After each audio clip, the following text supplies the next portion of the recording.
Sing your song. Olay, olay, olay, olay. Happy fuck, Bad Judge's Day. Shit is fucked up and stuff. Shit is fucked up and stuff. Olay!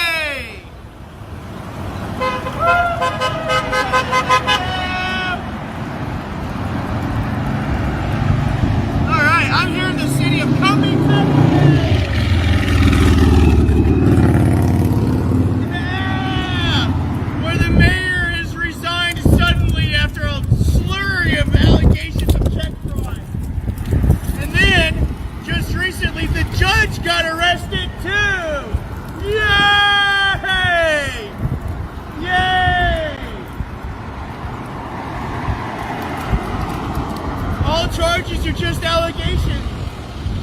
No one has been adjudicated yet.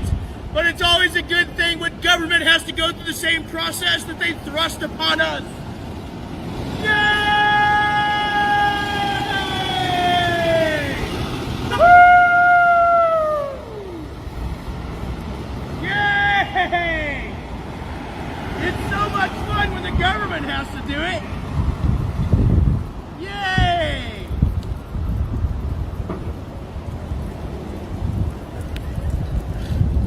Woo!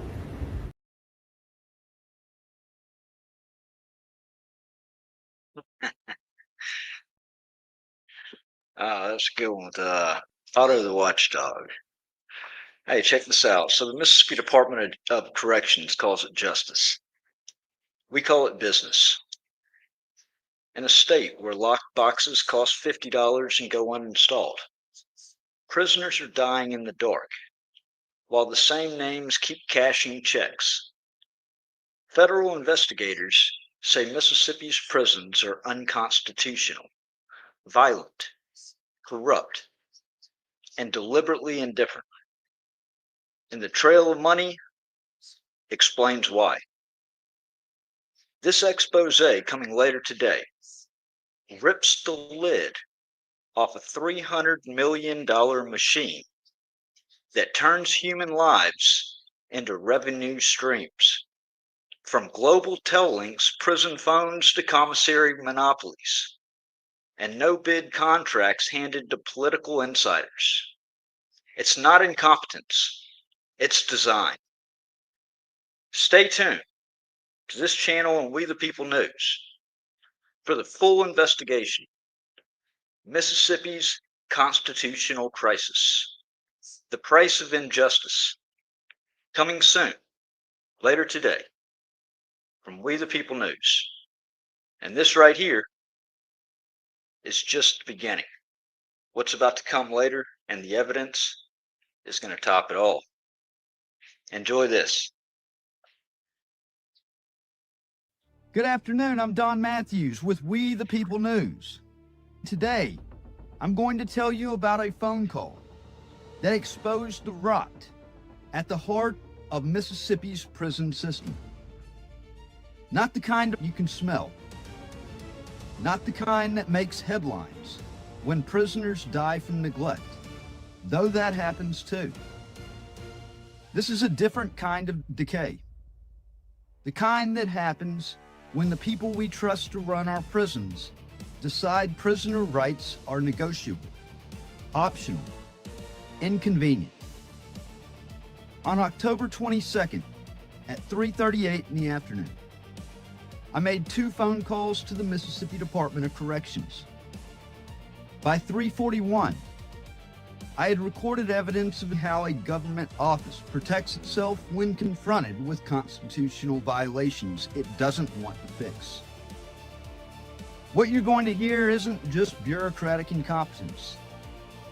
It's the sound of a system that is learned through practice, through repetition, through years of getting away with it.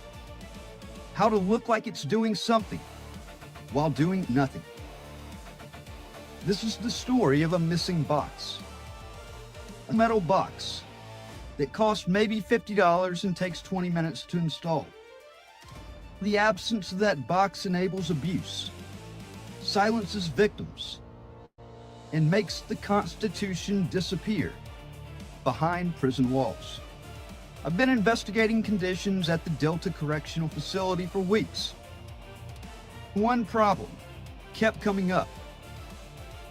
Prisoners at Delta have no way to file grievances confidentially, no way to request legal help without a guard watching, no way to report abuse without handing the complaint directly to the people they're complaining about. That's a constitutional violation. The Supreme Court said in 1977, in Bounds v. Smith, prisoners retain the right to access the courts. In Farmer v. Brennan, prison officials can't be deliberately indifferent to known risk of serious harm. I called the commissioner's office. Yes, ma'am. Can I speak with the commissioner's Got office? a woman who said, "This is the commissioner's office, sir. How can we help you?" and I told her everything. The missing boxes, the broken procedures, the fear of retaliation. I laid it out, point by point. I was calling to speak to somebody about the Delta Correctional Facility. I've got a friend in there. I don't want to actually disclose that person's name because they're afraid of retaliation if that were to happen. But they do not have any type of ILAP designated program over there. She said that the woman sometimes will come by on a Friday. There's no ILAP box. That's I know because I'm very well knowledgeable in the legal field when it comes to that. It's in y'all's policy, and it's a constitutional right that is being infringed upon with that. And something needs to be done. She said there's no box so people can put things in advance. When I finished, she said, Grievance procedure as far as... Hold just a moment. This is the switchboard. Hold. Well, that's why I asked for the commissioner.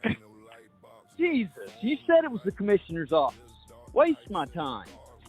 she told me explicitly, this is the commissioner's office.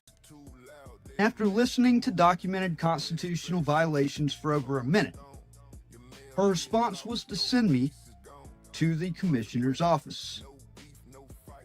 And that's where the first call ended. You've reached the voicemail. Routed to voicemail. A detailed report of systematic constitutional violations delivered to the appropriate office, acknowledged and redirected into bureaucratic void. This wasn't confusion. This So I was the guess that system Radiant working exactly doesn't- as designed. hey, Absorb it's the just complaint. asleep at the wheel, huh? Another sheep. Acknowledge Doesn't just see enough what to goes seem on a responsive. daily basis. People Then turning a make blind sure eye. it never reaches anyone with the authority or willingness to do anything about it. I called back. 3 minutes later, 3:41 p.m. Department of Commission. Yes, ma'am. So here's how we're going to do it now. I asked for the commissioner's office. You could have told me that you could have sent me there, but you said you were the commissioner's office. And I go through that long spiel to find out I wasted my time. So this is Don Matthews with We. No, listen to me. Listen to me. I'm with We the People News. I'm with We the People News, and I'm going to run an article on this. If Thurl Kane does not get on the phone with me or call me back before 5 o'clock, I'm going to run an article. Watch what happens when you add accountability to the equation.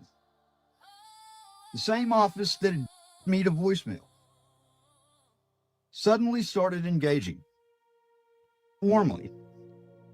Not enthusiastically, but substantively. Because now there was a deadline. Commissioner King's office. Yes, ma'am. Who am I speaking with? This is Commissioner Kane's office. How can I help you? I know. I asked who I was speaking with. I just had a very unpleasant conversation on the phone. Who am I speaking with? Who'd you have an unpleasant conversation with? So you can't say who this is with the commissioner's office? This is the commissioner's office. I don't give you my name. All right. Sure. Well, this is Don Matthews with We the People News. I'm actually preparing and run a story on something that's happening at the Delta Correctional Facility. And then the indifference that I was just showed on the phone by the lady at who picked up the phone, I asked for the commissioner's office. And you know what she told me? She said, this is the commissioner's office. So I go through the spill on everything that happened just for her at the end to cut me off and say, I need to send you to the commissioner's office. I'm just so she wasted my time. Now there was public exposure. Now there were consequences. The woman asked, Are you a news reporter, Dan? I sure am. I'm an investigative journalist. That's threat assessment. That's an institution calculating what level of response is required. That calculation tells you everything about what motivates government action, not the severity of the constitutional violation, but the potential for public embarrassment. I told her everything. I was calling actually because I've got reports of at the Delta Correctional Facility that their ILAP procedure is completely broken. That a guard, a lady will come by, and it's not even every Friday, it's just occasionally. Said there's no box to put ILAP forms in. There's no way, there's not even a box for them to drop a grievance on guards. It's something that has to basically get turned into a guard. There's no mailbox for them to drop mail in. They give the mail to the guard at nighttime. I don't know if that's, honestly, I don't know about the mail. That may be all right if that's y'all's procedure. But well, I know the ILAP, I know that's a constitutional right. I know that's a prisoner's right to have access. And I know that y'all actually have it codified in a policy. The missing ILAP boxes. That's Inmate Legal Assistance Program. The absent grievance boxes. The mail system, where prisoners have to hand everything directly to guards. The fear of retaliation so pervasive that even people who haven't personally experienced problems are afraid to speak up. I got a different response. What I'm going to do is I'm going to send you to our communication. You're cutting in and out. What'd you say? Yeah, because I can barely hear you. It looks like you're driving in a car. I'm going to send you to our communication person that sits across from me. She's the one that's going to be able to, I can't really comment on it. Hold on. I'm going to send you to our communications department. Not investigation. Hey, thank you for that $2, Frankie. Not immediate corrective action, but public Much relations. love. I stopped her. No, listen. I wasn't calling asking you for comment. I was calling to report an issue. Yeah, and I would like to know that the commissioner's office is looking into that, because that's something that... I'm going to have them look into the ILAP procedure over at Delta Correctional. It's not being done properly. I wrote it down already, so I will highlight it. Right. And that's what I wanted to hear, okay? That's what the people need to hear, is that y'all are going to look into that problem and not just ignore it. I don't know if it's an issue or not, but I will have someone look into it. And like I said, the mail and reporting a grievance. No, and she specifically told me that there was no specific guard. She's never had any issues over there. But she also doesn't want to be retaliated against for reporting something. She's missed ILAP basically every time. So the ILAP procedure, there's no box. They have to hand it to an actual correctional officer. Is that what you're saying? And they're the ones that have to deliver it. Okay, that's what you're hearing. Right. That's what I do. I'm going to have someone look into it because I can't see what's going on at Delta Correctional. No, I get it. You're more or less turning it political from the standpoint of looking at it. You're having to defend. I'm not asking you to defend. I'm not putting you on any kind of... I'm not pointing any accusation. I'm going to hand it off to somebody that will actually be looking into it. I want to talk to Burl Kane. He's not in the office right now. Well, that's the thing. I would sure love to talk to... talking to Burl Kane would definitely put this issue to rest. Well, I'll pass him the message that you want to speak to him, but he's not in the office right now. But I wrote your number down. If he wants to speak to you, he'll call you back. But in the meantime, I will have this issue looked into and make sure that everything is done to protocol. All right, sounds good. I was calling to report an issue. And finally, I got something resembling commitment. I'll have them look into the ILAP procedure over at Delta Correctional, she said. Not investigate, not fix, just look into. It's not uncertainty. That's plausible deniability. That's leaving yourself room to do nothing while appearing concerned. My source. She's incarcerated at Delta Correctional Facility. She's never had problems with guards. No disciplinary issues. No personal grievances. She's not some troublemaker looking to cause problems. She's someone trying to survive her sentence and get home. And she's terrified to have her name attached to this report. Why? Because everyone knows that speaking up inside a prison carries consequences. Even when you're telling the truth, you know what that fear is? It's evidence. It testifies to the institutional culture at Delta Correctional Facility, more reliably than any policy manual would. When the commissioner's office representative understood, she asked, So the ILAP procedure, there's no box, they have to hand it to an actual correctional officer. Is that what you're saying? And they're imagine you need to file a complaint about a guard. Maybe he's confiscated your legal materials. Maybe he's been verbally abusive.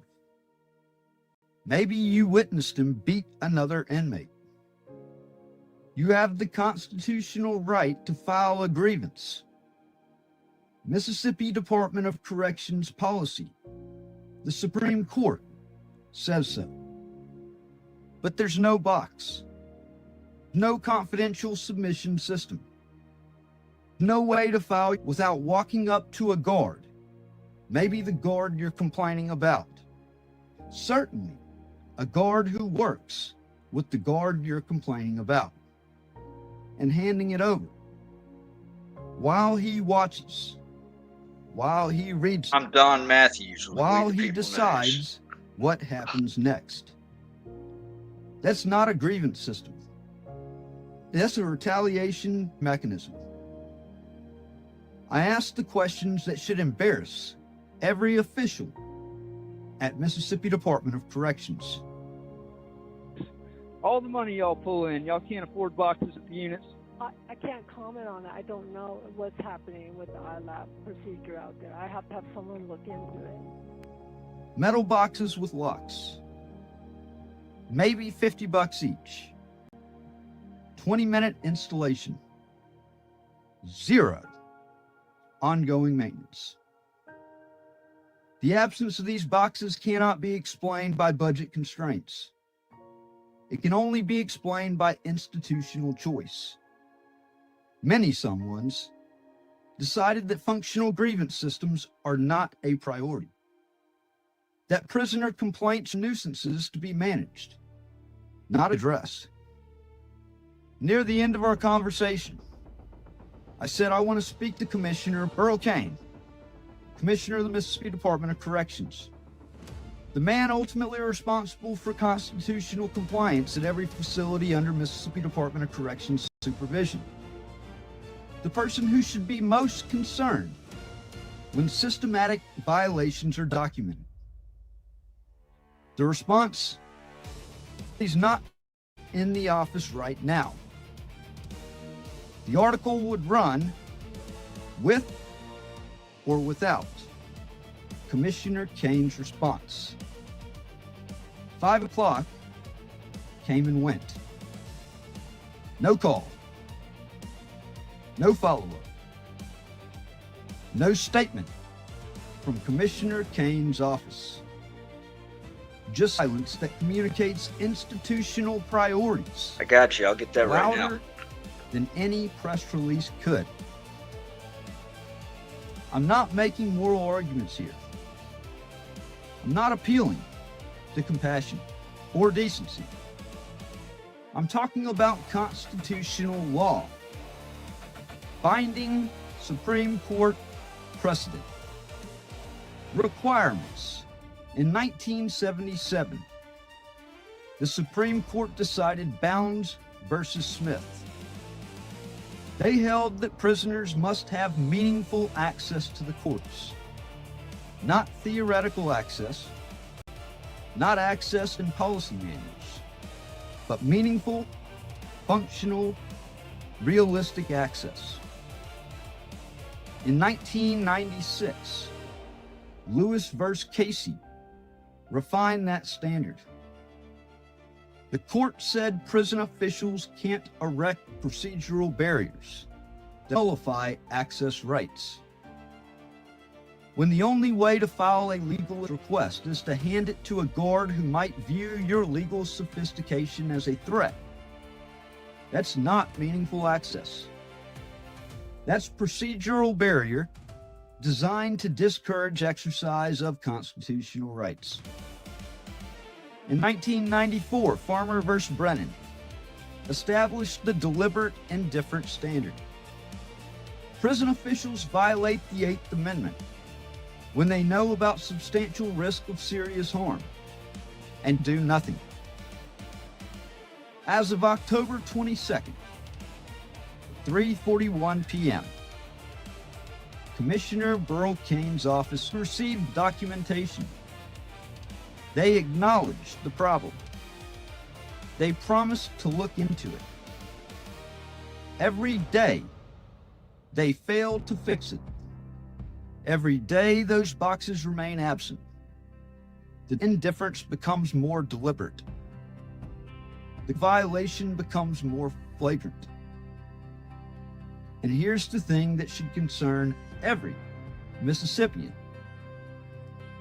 Mississippi Department of Corrections has its own internal policy requiring this stuff. Policy 20-0-8, Administrative Remedy Program, mandates accessible, confidential grievance procedures. So this isn't about MDOC disagreeing with constitutional requirements. They've acknowledged them. They've written them into internal policy. They just don't implement them. The policy exists to create plausible deniability. When sued, Mississippi Department of Corrections can point to policy 20-0-8 and say, see, we have procedures. But policy without implementation is fiction. It's a document that protects the institution while abandoning the prisoners. Delta Correctional Facility isn't unique. You remember Parchman? Where they sent me? Mississippi State Penitentiary? The place that made national headlines for conditions so horrific. Federal courts had to intervene. Where prisoners died from neglect, violence, and systematic indifference. Those weren't isolated incidents. They were symptoms of systemic MDOC dysfunction. And when Parchman got too much attention, when federal oversight became unavoidable, you know what happened? The problems didn't disappear. They migrated to quieter facilities like Delta that don't attract headlines, locations where violations can continue without the inconvenience of federal monitors and consent decrees. That's sophisticated institutional strategy. Hello, Christine. When Welcome one to the stream. facility faces scrutiny, you don't fix the system. You move the problem somewhere less visible. This is why my source's fear matters so much. She's at Delta, not Parchman. She has no personal grievances, but she knows, everyone inside knows, that the same culture of retaliation and suppression exists It's just quieter, more procedural, hidden behind absent boxes and missing infrastructure, rather than visible violence. During my call with the commissioner's office, the representative kept saying, "I can't see what's going on at Delta. I have to have someone look into it." That's willful blindness, codified as policy. The commissioner's office doesn't know about constitutional violations because knowing would require acting. But here's what they can't claim anymore. They can't say they don't know. I told them in detail on recorded calls with legal citations, policy references, and specific factual allegations. The ignorance defense died at 3:41 in the afternoon, October 22nd. Let me bring this back to what it means. Not legal theory, not policy analysis, but lived human reality. Right now, today,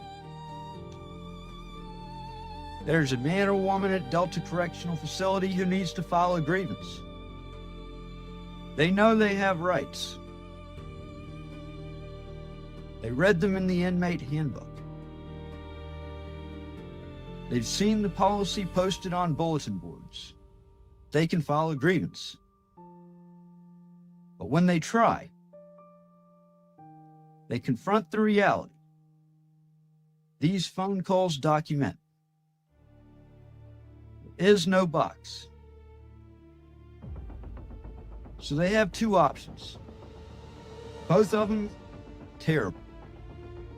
Option one is to walk up to a guard, hand over their grievance, watch the guard read it, watch the guard's face change as he realizes this prisoner thinks they have rights. 100 small ways to make life worse, none officially connected to that grievance.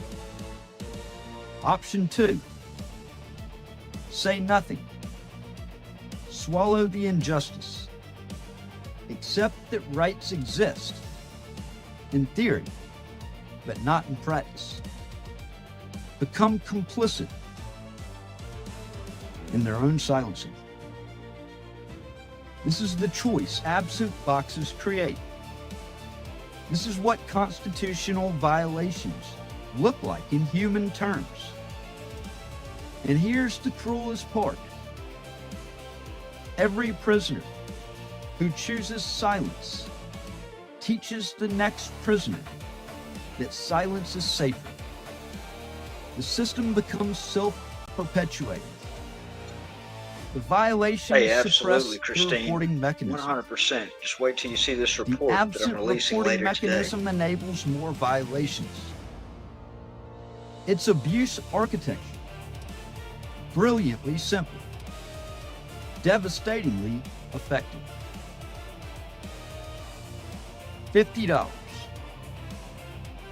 That's what a locked metal grievance box costs. $50. Couldn't agree more, Joseph. 20 minutes installation. Fuck politics. MDOC's Republican, annual Democrat, budget they're still controlled. is over $300 million a year. Commissioner Kane's salary alone could buy thousands of these boxes. The cost is not the barrier. The only explanation that makes sense is that many benefit from the boxes not existing. Guards benefit. Without secure submission, they control which grievances get processed. That gives them power beyond formal authority. The prisoner must calculate, will this guard submit my grievance? Will he retaliate? Will he tell other guards I'm a troublemaker? That discretion is a management tool. Without functional grievance systems, problems don't generate documentation. Low grievance numbers can be presented as evidence that everything's fine. Facilities are well managed.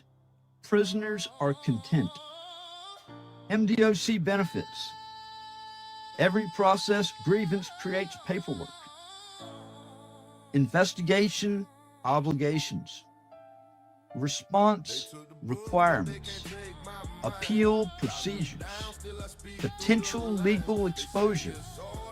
It's easier to ensure grievances aren't filed than to process them properly. The institutional path of least resistance leads toward suppression rather than resolution. Who pays? The citizens of Mississippi whose tax dollars fund unconstitutional conditions. The Constitution becomes meaningless when its protections can be nullified by strategic infrastructure denial. I've done my job. I've documented the violations, recorded the institutional response, the rot.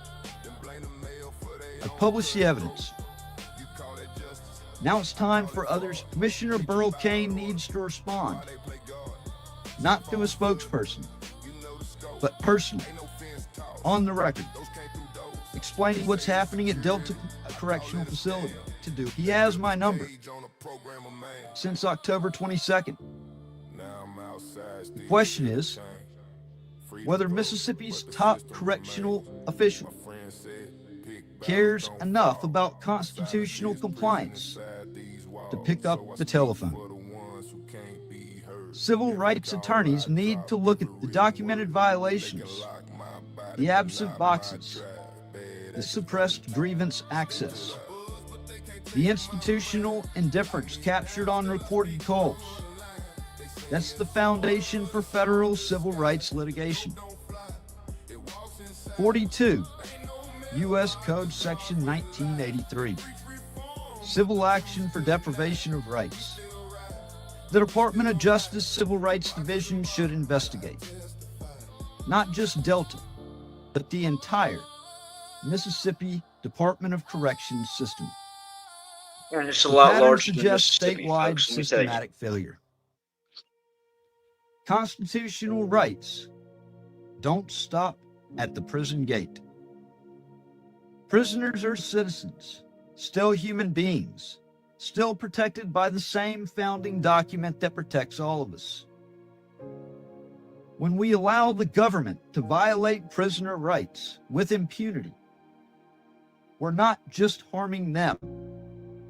We're weakening the constitutional framework that protects everyone. Saw somebody Without say boxes something about to writing a submit book. grievances confidentially. Hang around right here. Without I'm going to ILAP actually request mechanisms throw in a bonus right here that don't require because guard approval. that's nearing complete. Without That's mail nearing systems release. that don't route everything through custody staff. Without the infrastructure that makes rights functional, those protections become constitutional fiction. Pretty words with no practical meaning. Delta's answer seems to be no. The right doesn't exist in any meaningful sense. It exists as appearance, as plausible deniability, but not a lived reality. The Constitution's answer is different. Because if we accept that government can acknowledge rights while ensuring they cannot be safely exercised, then we've accepted that rights are optional, negotiable, subject to institutional convenience.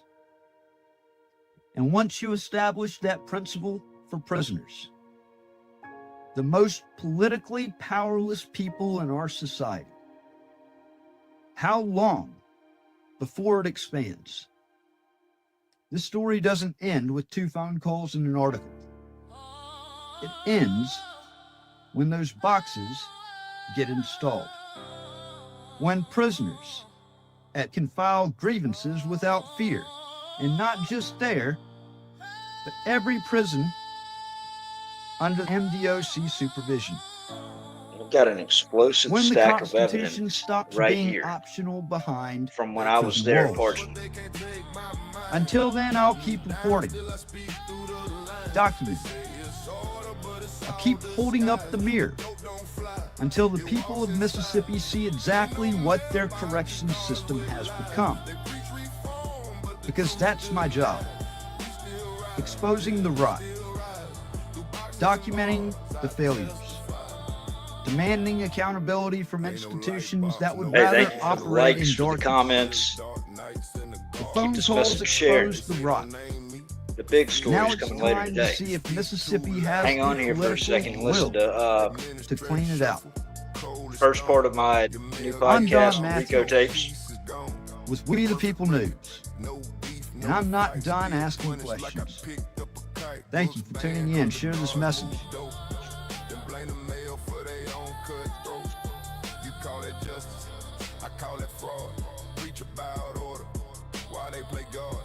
So, in my hand, I've got a comprehensive package reporting this stuff in detail. Back in December of 2024, to the Commissioner, Earl Kane, I put it in the hands of Kelly Christensen, or whatever the deputy commissioner was. They've gotten plenty of notice of their violations, and this is deliberate. The deliberate indifferent test, this evidence shreds any defense that they have on this. I would like to get in touch with Mike Crosby, attorney Mike Crosby from Gulfport, Mississippi, because I'll lay it all out on a crystal platter. I am a defendant right here in this because of what just recently happened. And I know a bunch that are right now in the system that are experiencing all of this. Saw several things about writing a book. Well, I've got a podcast called The Rico Tapes, and I've also got a book called American Injustice. American Injustice, I'm making sure to annotate everything, because I believe a book like that exposes corruption on such a deep level has to be meticulously annotated, or else people are going to say, oh, he's a conspiracy theorist. No, it has to be fact by fact, backed up with evidence, and that's exactly what I'm doing with American Injustice. This is where everything started with the Rico tapes. This is what started the 8 years of fucking hell on earth from the corruption that's happened. It'll help give you a better idea of why things have gotten to this point. Go to WTPnews.org. See what's going on right now with the federal court system out of Louisiana. This is national news, what they are doing. They know it's a big deal. I've got trial in December for a federal charge, a petty charge, for protesting outside of the federal courthouse when I found out the U.S. Marshals had run illegal surveillance and circulated bolos on me. I got the FOIAs from Washington, D.C., published it, protested, led to this. But here's where everything started with the Rico tapes. Here's what's going to be the cornerstone of this book, American Injustice as well. May 2008. The name Camp Devil Dog might sound like something out of a war movie. But to us, it was just another Marine Corps training base. An isolated post where the days blended into one another. And air carried the smell of sweat, dust, and gun oil. And the rules were as much a part of life as breathing. On that particular night, I was assigned to a roving post. Roving meant motion.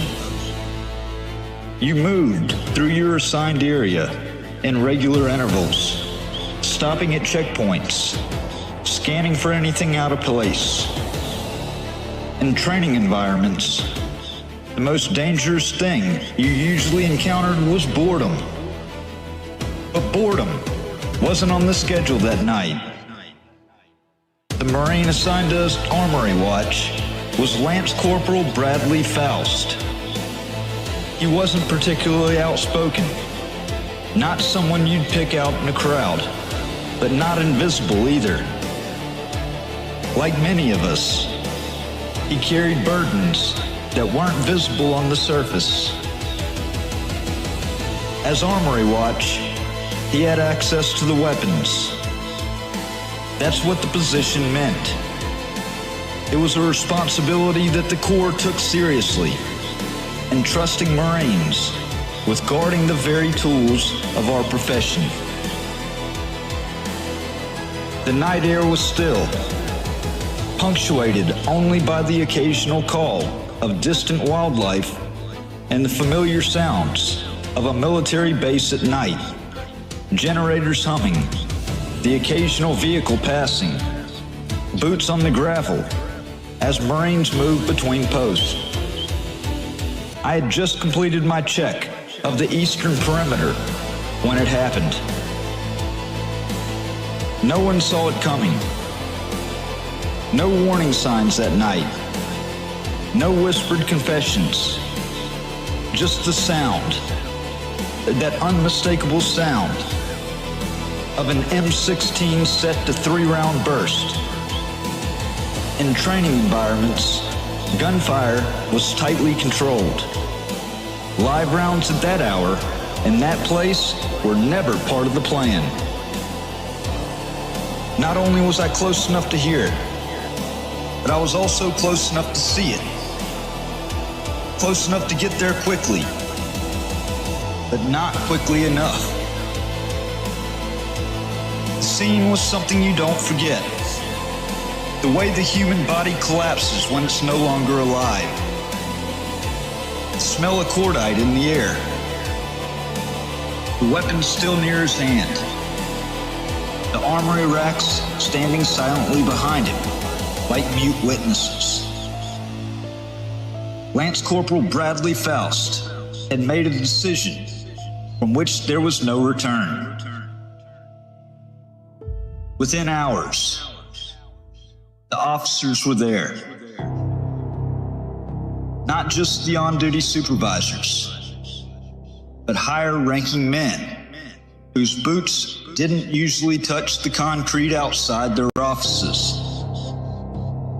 They took control, ordered Marines back to their quarters, and secured the scene. The base became a flurry of activity. Medical personnel, military police, chaplains moving with purpose through spaces usually defined by routine and order. When the paperwork was done, it said training accident. That label carried weight. It wasn't just semantics. A suicide could mean loss of death benefits for Faust's family. A training accident could preserve them. At least that was the justification we were given. But in labeling it that way, they'd also rewritten reality. I watched as they sanitized the scene, not just of physical evidence, but of truth itself. The official narrative began to take shape before Faust's body had even been removed. A narrative that would protect the institution at the expense of honesty. Senior officers spoke in hushed tones about unfortunate incidents and operational security. Phrases that served to distance everyone from what had actually happened. A Marine, one of our own, had taken his life while on duty. That was the first time I saw how truth could be edited. How the official truth could be made to serve an agenda. In the days that followed, we weren't encouraged to discuss what happened. Faust's personal effects disappeared from his quarters. His name became something mentioned only in whispers. The machinery of institutional self-preservation moved with remarkable efficiency, transforming a suicide into an accident, a personal tragedy into an administrative inconvenience. I stayed in the Corps after that, but I wasn't the same. That night planted something in me. A distrust, a refusal to take official statements at face value. I began to notice other instances where reality was adjusted to fit preferred narratives. Small at first, then increasingly significant. Training incidents where safety violations were downplayed. Disciplinary actions that seemed more about protecting certain individuals than maintaining standards. Equipment failures attributed to operator error rather than maintenance deficiencies. By 2011, I was discharged. The paperwork said alcohol rehabilitation failure. The Corps made it sound like the drinking was the disease, but I knew better. The drinking was just a bandage on something deeper, PTSD, though I couldn't get it recognized because the incident that triggered it didn't officially exist as a suicide. The system that had rewritten Bradley Faust's death was equally efficient at reframing my struggles as simple misconduct, rather than the consequence of witnessing something that had shaken my faith in the institution I'd committed to serve. Years passed. The memory didn't. One day, I decided to push back. I filed a Freedom of Information Act request, not just for closure, but for proof. I wanted the records on that night, the internal communications, the after-action reports. If the Corps had quietly changed its standard operating procedures because of what had happened, I wanted it in writing, and I got it. Buried in the pages was the change. No more live ammunition for Armory Watch at Marine Corps training facilities. It was an unspoken admission that the training accident wasn't an accident at all. The policy change acknowledged what the official record denied. That Lance Corporal Bradley Faust had died by suicide, and that the circumstances that allowed it needed to be prevented in the future. That FOIA request didn't go unnoticed. Emails started showing up. Some were straightforward denials of certain documents. Others felt more personal. Some carried undertones, the kind you recognize if you dealt with people in power who want you to stop digging. They weren't random. The names tied back to people with connections. Law enforcement, political figures, individuals who on paper had no reason to care about my FOIA request regarding a Marine who had died years earlier at a training facility far from Mississippi. By May 2017, the pressure wasn't just coming from the shadows. There's no need to open. Yes, it's a Political fact. shift. 100%. They're watching. The state flag, the Mississippi flag, had been removed from city property. That wasn't done by accident or slow bureaucratic erosion. It was the result of a push led by then Board of Aldermen member Robin Tannehill. She authored the referendum. The board approved. The mayor signed off. And in a matter of days, something that had flown over city property for generations was gone.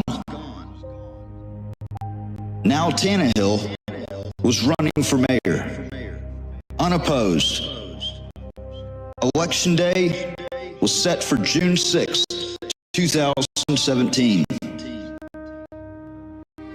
That spring, I took my protest to the public square. I didn't carry the American flag.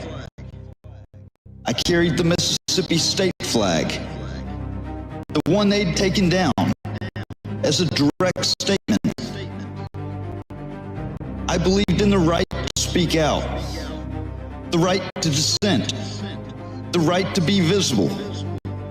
That's what the First Amendment is for.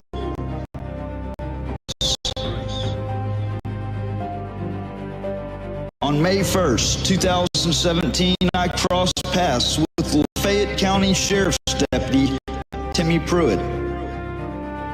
He wasn't wearing his badge, just the blank space on his uniform where it should have been.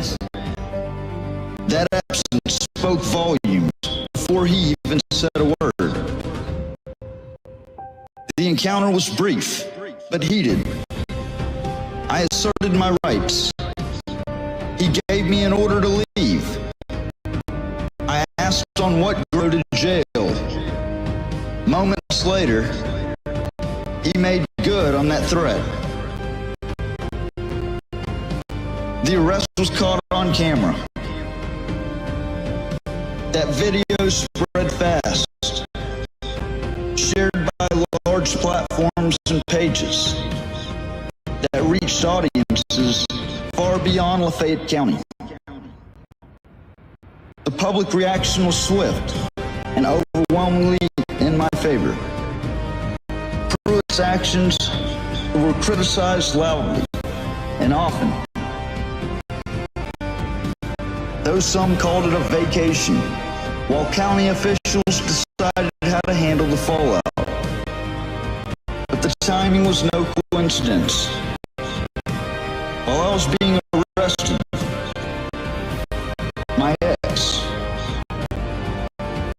Phyllis Liz Crowder, and her attorney were in Lafayette County Chancery Court filing papers to block me from seeing or speaking to my only child at the time, my daughter Lydia. One hand held the cuffs, while they robbed me of my rights as a father. The rest of May was a steady escalation. The protest didn't stop. The legal moves against me intensified. The email threats kept coming. Surveillance became harder to ignore. The city's political machinery was engaged, and I was in its direct path. On May 26th, everything was in motion. The pressure, the hostility, all of it converged. And that's where my story, as you'll hear on the RICO tapes and in my book, American Injustice, begins. What happened to Lance Corporal Bradley Faust that night at Camp Devil Dog set me on a path I never anticipated. His death, officially sanitized, institutionally reframed, opened my eyes to how power operates when it believes no one's watching. The quest for truth about his suicide has led me to question other official narratives, to challenge other instances where reality was being rewritten then, that my pursuit of truth would eventually cost me my freedom, my family, and nearly a decade of my life. But looking back, I can see how that night in 2008 was truly the first domino. The moment when I began to understand that official truth It's 100% real. and actual truth are often Everything separated by that a I talk gulf about, I filled back with up with powers, politics, and institutional self-preservation. So that right there is the start. And that's, you know, you'll see with my story that there are multiple parties that see tremendous benefit from what happens. But everything, I believe, 100% can be tracked back to the Marine Corps. The day before I was falsely arrested, it was a completely fictitious charge in May of 2017. Literally 17 hours before, I sent a final legal demand letter to the Marine Corps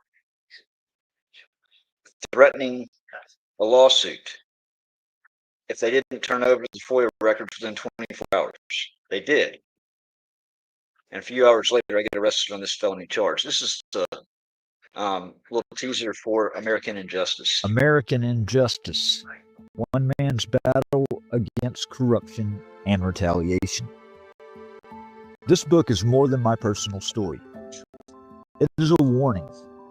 It is a testament to what happens when government corruption goes unchecked, and when those in power wield the legal system as a weapon against the people they are supposed to serve. I never asked for this fight. I never sought out enemies in the government. I never imagined I would become a political prisoner in my own country. But when you challenge corruption, when you stand up to those who believe they are untouchable, they do everything in their power to silence you. I was arrested, prosecuted on false charges, exiled from my own home, and even forcibly committed to a mental institution, all because I refused to stop speaking out. This wasn't about just me. This was about the Constitution, about free speech, about the fundamental rights that every American is supposed to have. My story is proof that tyranny doesn't always come in the form of a dictator or a military coup. Sometimes it wears a badge. Sometimes it sits behind the judge's bench. Sometimes it drafts laws designed to suppress those who dare to dissent. This is my story. This is the truth they tried to bury. And this is why I'll never stop fighting.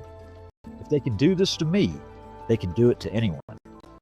The battle over the Mississippi state flag and the Confederate monuments had been simmering for years. But by 2016, it had erupted into a full-scale political war. Across the South, symbols of the Confederacy were being pulled down, vilified, and erased in the name of progress. To some, it was an overdue reckoning with a painful past. To others, it was a dangerous rewriting of history. For me, this fight was about something far more fundamental than statues or flags. It was about democracy, the Constitution, and the unchecked power of those in office. I never saw myself as an activist. I was a Marine Corps veteran, a journalist, and a father. My life had been shaped by discipline and duty, molded by an oath that didn't expire when I took off the uniform.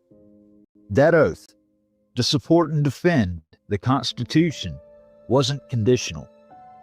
It wasn't subject to the changing tides of public opinion. It didn't bend to political correctness or the loudest voices in the room. So when I saw politicians and activists disregarding the will of the people, erasing history, and trampling constitutional rights in the process, I couldn't sit by and watch. I had no choice but to stand up. The deeper I got into the fight, the more I saw how little government officials actually cared about the Constitution they claimed to uphold. Transparency? A joke. Accountability? Non-existent. And the more I pushed for answers, the more resistance I faced. At first, it was just bureaucratic red tape, public records requests ignored, officials refusing to engage. But when those tactics failed to silence me, they escalated their efforts. The whispers started first. Rumors spread to discredit me, to paint me as an extremist. Then came the harassment, the intimidation. They wanted me to back down.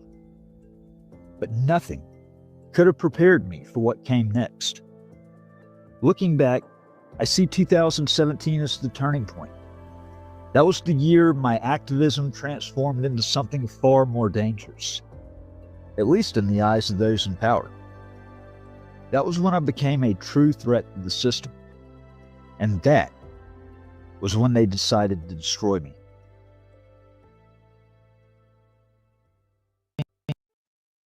So that's the teaser, the beginning of the book. I've also got I've got several ways to get the story of all the things that have happened out there. I've got an album called Bad Actors that I've written every song on the album. It's on my website, wtpnews.org. You should go over there and check it out. I'm not trying to basically I did all that because I wanted different avenues to get what happened out there. You got some people that are they learn better from listening. You got some people that learn better from watching, from reading. All right. So I wanted to make sure I could put something out there where it basically applied to everybody.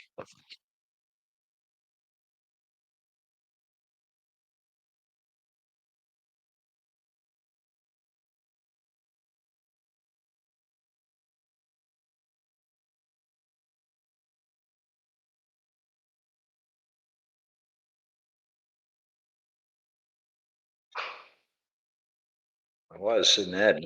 There we go.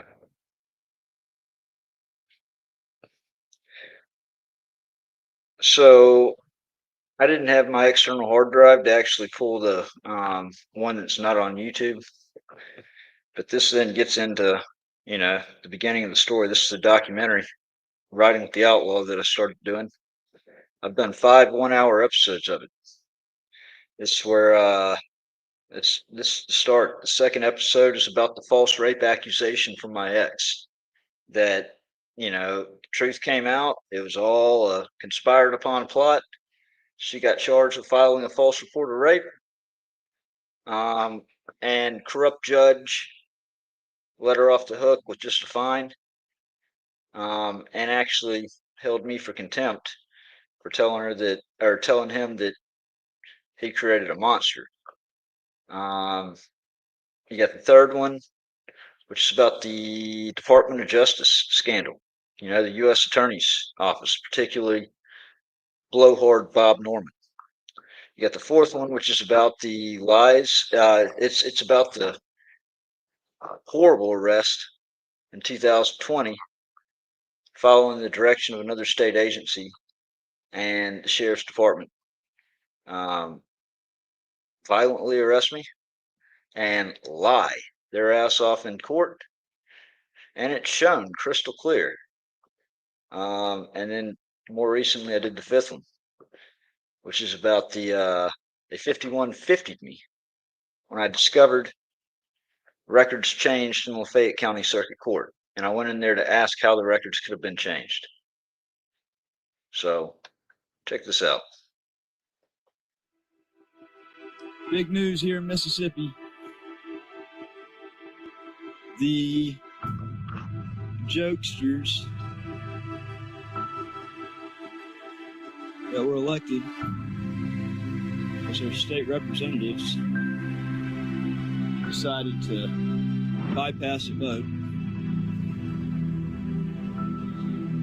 to win went straight for the jugular to remove the state flag of Mississippi. My thing that I've said from the beginning is that if it goes to a vote, and if the overwhelming majority voted in favor of a new flag, you're not going to hear me complain. Because at the end of the day, Mr. Mayor, I want to speak my out on statement the has state always flag. been Like I about said. our constitutional rights. Okay?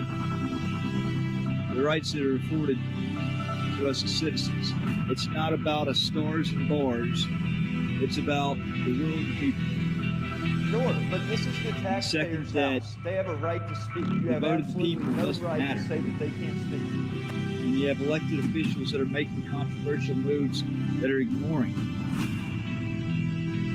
that which the people vote for. You're a cultural Marxist. Every Just spelled single out one an of you epic sitting there are disaster cultural Marxists for society. who vote Because it to sets keep the flag precedents. down.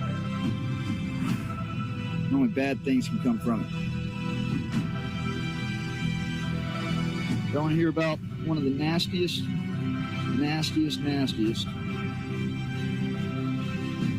public corruption scandals. And what's crazy is I've literally mapped this thing out. Called every single phase of what's going on right now in advance. Because I knew it happened.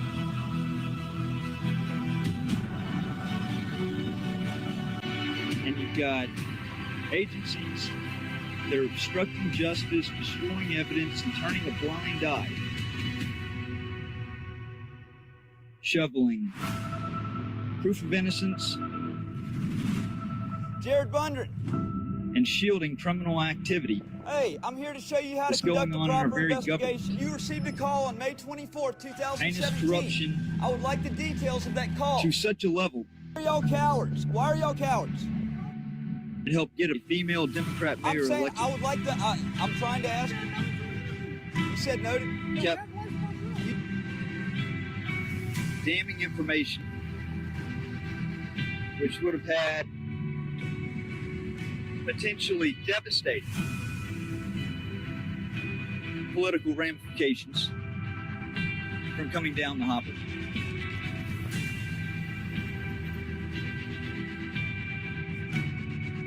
Her husband,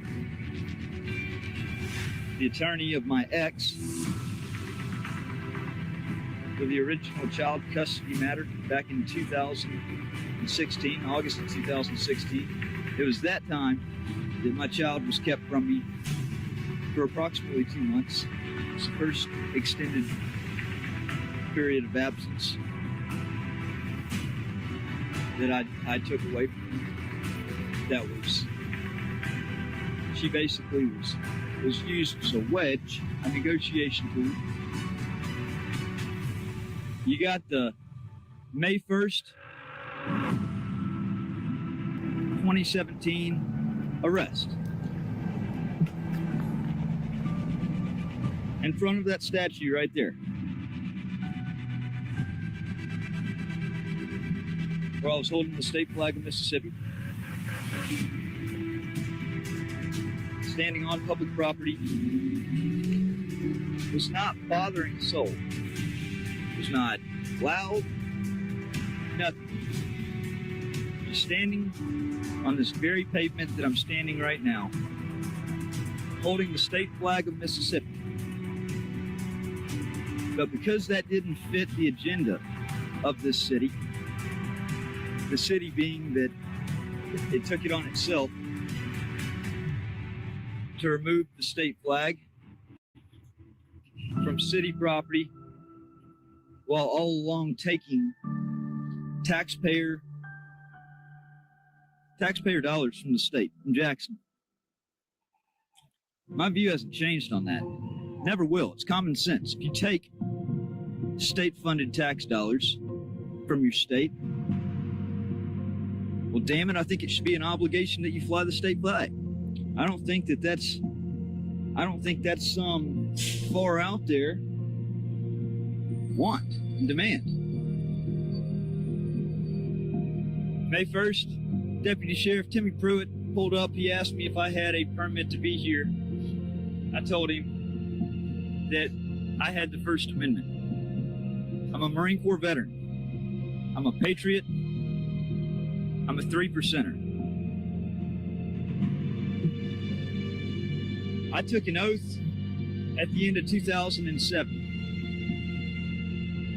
to uphold and defend our Constitution from all enemies, both foreign and domestic.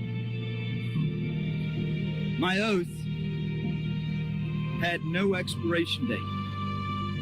Nowhere in the military oath is there an expiration date that says that this oath is only good until the time of your service ends. And it's like that for a very particular reason. You see, when I took an oath back in 2007 to uphold and defend our Constitution, I swore an oath to our country and ultimately wrote a blank check to our government for an amount up to and including my life. Now, I wasn't deployed. I was never sent to a deployable squadron. In fact, I was in the air wing, and I was part of a non-deployable squadron that actually trained new pilots to fly the AV-8B Harrier and then get assigned to a gun squadron and sent overseas to drop bombs on Iraq. So I personally find my MOS and my job very crucial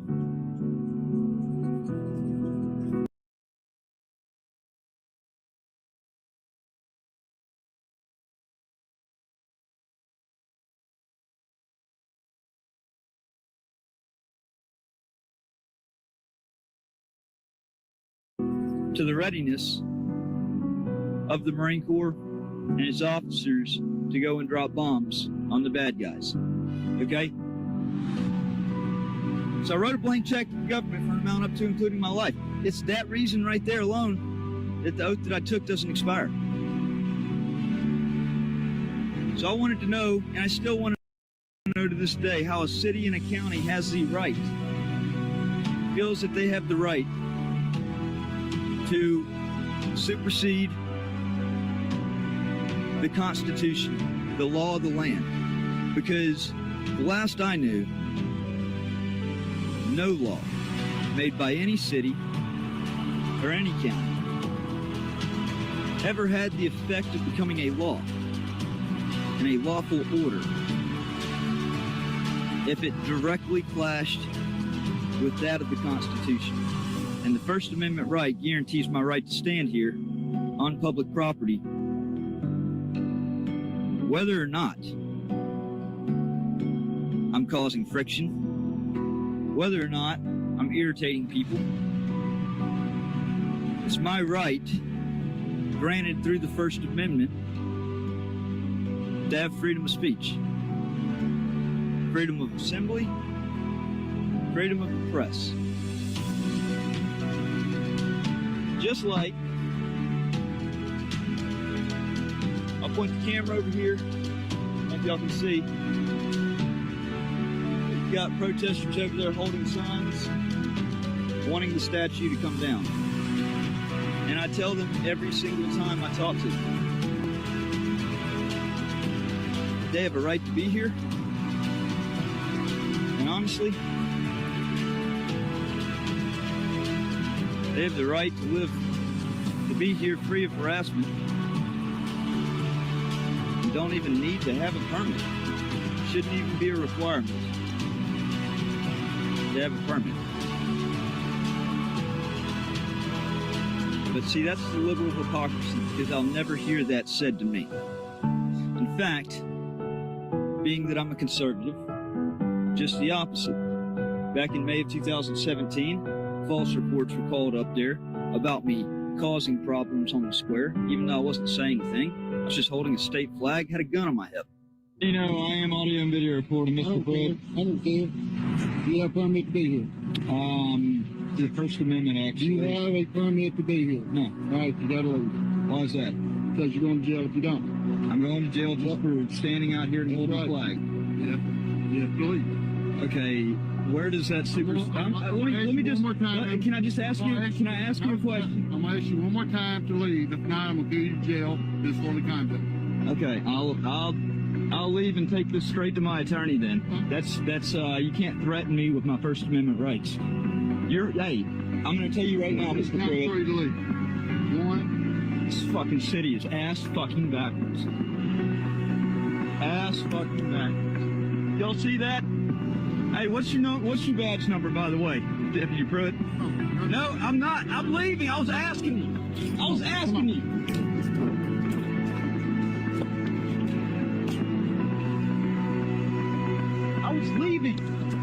leaving. Long story short, Deputy Pruitt said I had to leave. I didn't have a permit or I was going to face arrest. I said I was going to take the video straight to my attorney. I couldn't be threatened with my First Amendment rights. His uniform was a little bare that day. He had forgotten to put his badge back on before coming out. I took about 7 steps off and I turned around to ask him what his badge number was. That infuriated him because it made him look horrible. As if he wasn't already doing a good enough job of that himself. When he came trying to trod on a Marine Corps veteran and a patriot's rights, stand there in solitude, by myself, not even as a group, holding the state flag of Mississippi. I was arrested. When I asked him what his badge number was, it infuriated him. He took me to the jail. I maybe was in the jail for about an hour before I posted bond. I grabbed my state flag. My car was parked right here on the square still. And I decided I was going to take a victory lap and walk from the sheriff's department with my state flag back to the square. And I did a victory lap around the square, holding my state flag, proudly holding my state flag. Because I knew what I did was not wrong. And you can try to paint me into a corner and try to demonize me all you want to. The fact is, even by the sheriff's department's own admission, and through multiple agencies, news agencies, I was arrested for holding the state flag on public property. The chain of events happens after that. Okay? I go to New Orleans, go stand up for the monuments under attack. I come back May 7th, May 8th. Alright? I have court the next day on a child custody hearing. I meet with my attorney for a lot of the day. I end up doing a countersuit against my ex, and I get the bright idea to go and serve her attorney with the countersuit. Oh, it was epic.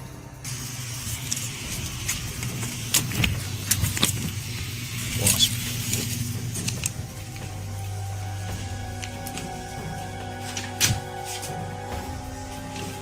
Hi, is Mona here? Mona?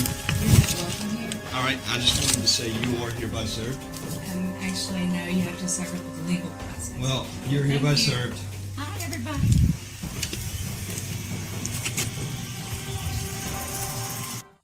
Served her attorney, counterclaim. Saw them in court the next day. Just a bit of a fireworks clashing between the attorneys. Long story short, fast forward the tape then.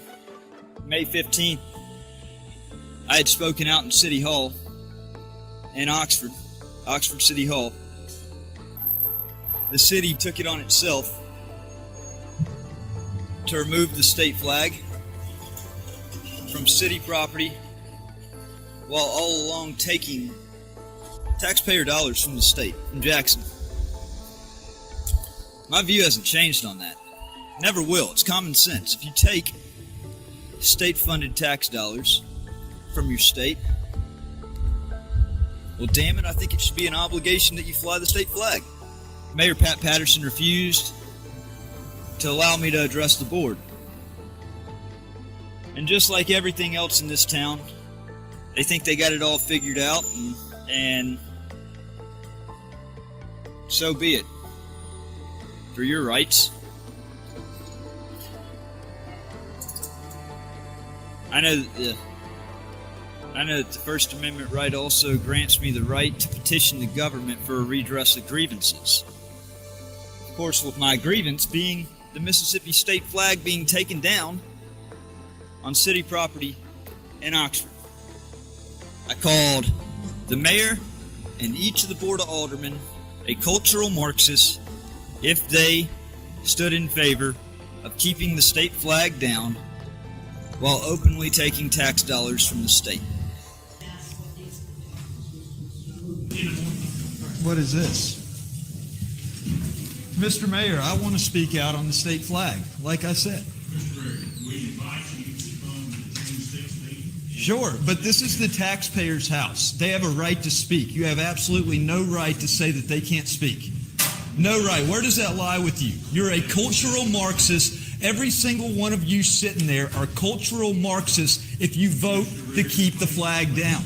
That is all it is. Complete cultural Marxism. I'm leaving. On it. On it. Say what I need to say. I thought it was just an absolutely tyrannical move made by the city. So about May 19th, I was patronizing Frank and Marley's, a bar on the square, just about every day, going there drinking, because it was right across from an attorney that I was good friends with, Charles Yao. And I would go in there and I would talk to him pretty frequently about everything going on. And I would go and I would have my drinks over at Frank and Marley's. Ashley Lynch did not like me as a person. She didn't like me as a person because she didn't like me as a salesperson from before. She thought I came across too pushy. And I was no longer with that company, and I wanted to smooth things over with Ashley, so I tried to motion for her to come over to the bar where I was sitting down eating a tray of chicken wings that I had just paid for. She wouldn't come over. I said, well, I think it's only right. I'm patronizing your bar, spending money here. I'm just simply trying to smooth issues over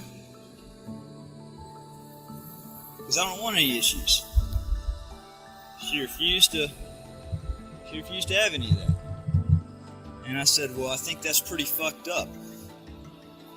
I'm over here trying to bury the hatchet with you. I don't want any drama.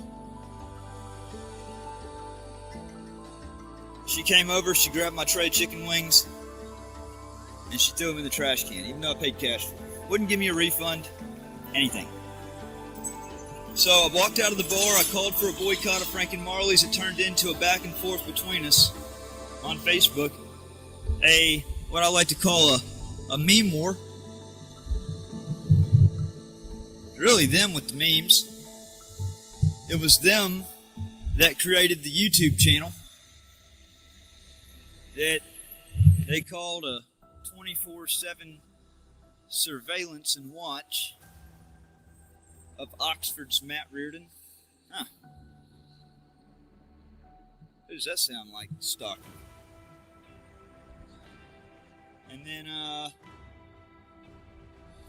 honestly, I'll be the first to say, I don't feel like they did anything illegal, and I certainly didn't do anything illegal. They just weren't expecting me to play right back into it and not get all offended. Me to actually have fun with it and run along with them. So that happens. I'm sent proof that there's a death threat that's been made on my life by my ex and mother of my child.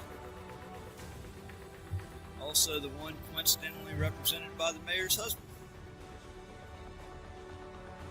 So May 20th, I go and I purchase an AR-15 and a bulletproof vest, as I had every right to do, protect myself and my family.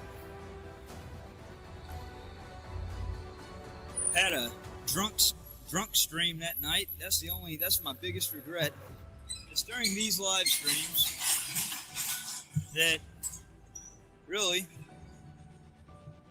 spurred the claims made that I was making threats on the Lynches and their business, as well as the Tannehills.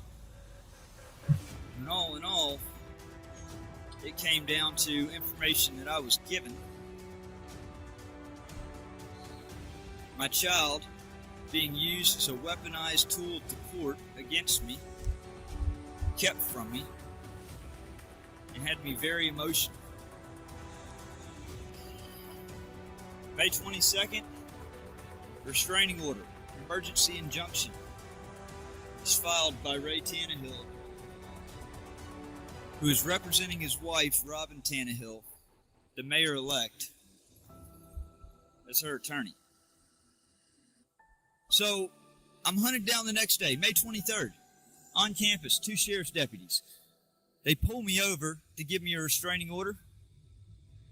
The 24th, a mysterious phone call comes in to Lafayette County Sheriff's Department for Sheriff's Investigator Jared Bundard. Jared took this call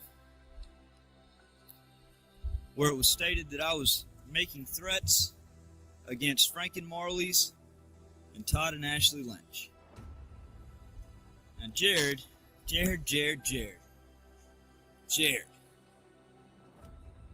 Better off suited for a Subway commercial. Definitely not investigating a crime. I swear that man was made for Subway. What an idiot. He claims that he investigated my Facebook profile. Claims that he investigated my Facebook profile, and in that, he said that he saw proof of multiple threats. There were never any threats of physical harm, ever. In fact, I've clearly stated in all my videos, even way back then, before that I wouldn't go on the offensive. I'm there to protect myself, my family, and innocent bystanders. Those unable to defend themselves. May 25th,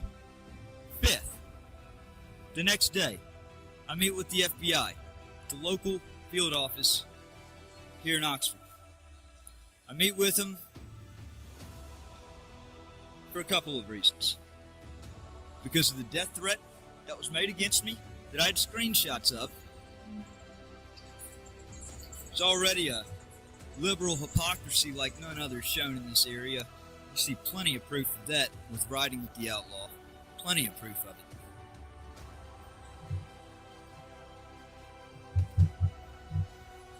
But I also met with him because I felt like my First Amendment rights had come under attack. To protect somebody coming on board as the mayor. See, I had actually done what Mayor Pat Patterson had said, even though I felt like I didn't have to, because I sure didn't want to get told I couldn't speak the next time. And I put myself on the agenda to address the Board of Aldermen on June the 6th, the next Board of Aldermen meeting. And I was slotted to speak right after Joey East. The article is in the local Voice. Well, when I got pulled over May 23rd and given the restraining order, essentially keeping me 500 feet away from the Tannehills, from Robin Tannehill, who is the whatever alderman who's going to be there because she was an alderman, it effectively barred me from speaking. So I met with the FBI about these two issues that were major issues. Coincidentally, the next day, May 26th, I'm surrounded on the square by sheriff's deputies, arrested, not told what I was being arrested for until they got me to the jail. There, I was hit with the affidavit that I was on or before May 8th. I put the Lynches in fear of their life with an AR-15 at their house. How could that be? When I purchased the AR-15 on May 20th. And I did so because I had a death threat made to me.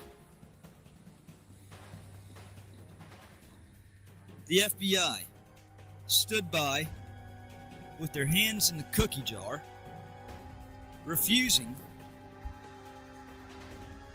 to show any proof. I mean, they've got their own cyber crimes division. Surely, through the sit-down meeting that I had with them, they would be able to surely shed some light, because after all, wasn't Michael Flynn charged with lying to the FBI? So, therefore, where am I lying? Because if I was lying to the FBI about purchasing the AR-15 on May 20th, then where's the FBI right now to arrest me for lying to the FBI? Crickets. And it's because at this very time, the FBI was a politicized weapon. A politicized weapon that was documented in full detail with the disgusting, absolutely disgusting, illegal wiretapping campaign that they conducted on General Michael Flynn. No reason to actually ever wiretap the guy. And then when they charged him, they threatened that if he didn't plead guilty to something that he didn't commit, that they were going to come after his son. I mean, how disgusting and low down can you get? The FBI is causing more harm to society than they're causing good. Fact. They've turned into a politicized weapon that allows an innocent person to get framed, knowing that they had the proof. So I sit in jail from May 26th, get a bond hearing May 30th. Judge meets with the sheriff's investigator behind closed doors for about 10 minutes prior to coming out. I'm in an orange jumpsuit. She reads me the charge. I said, "Your Honor, I'd like to address the court." She said, "Mr. Reardon, you have the right to remain silent." And I said, "I know what my rights are. Damn it, I know what my rights are. Take a stand for them. But I don't choose to invoke it. In fact, right now, I choose to invoke my first, my freedom of speech." She wouldn't let me speak to address the court to show that the state had absolutely zero proof, zero evidence, and that I had 100% evidence of my innocence. Crooked. And even more crooked was that she had judged a $150,000 cash bond. For a $150,000 bond, it was written out in the Oxford Eagle, which we know how much credibility to pay to them. But I was given a $150,000 bond. It was already 2 days past the allotted window for me to actually get a bond hearing. You're only supposed to get 2 days. They made me sit in jail for 4.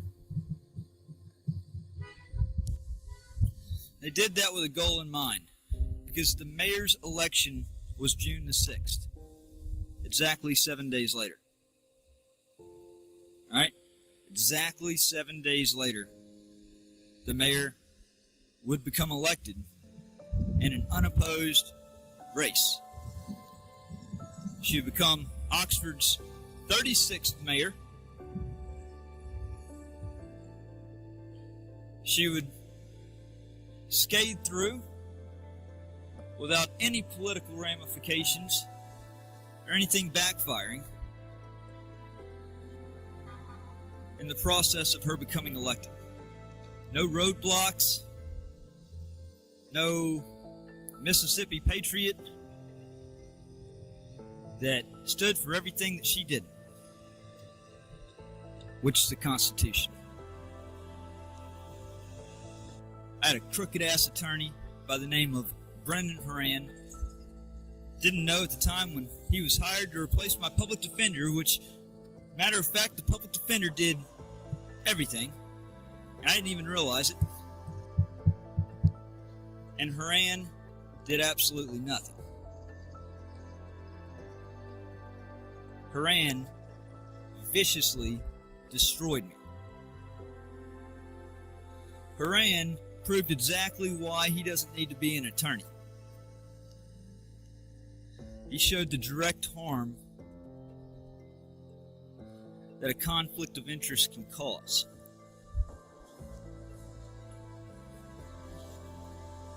He has me go ahead and sign off on a permanent restraining order, okay?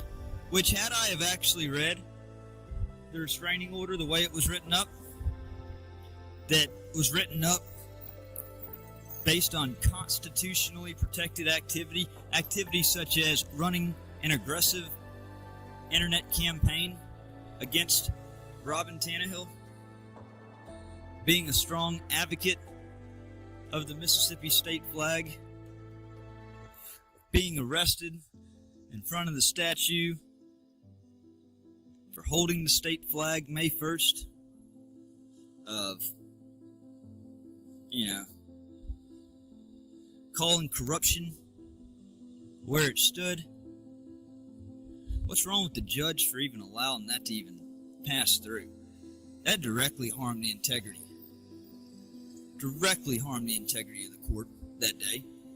And it showed that judges, especially in this liberal hypocrisy of a city, they go down partisan lines, and it's all a favor-driven system.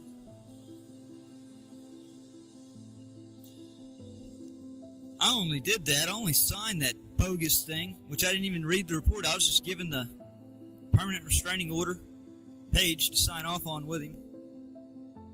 Did that because he told me it would make this sham shit go away. Nope, it didn't. Sure didn't. Guys, it is raining, so I'm going to take you with me. Oh. Bear with me a second.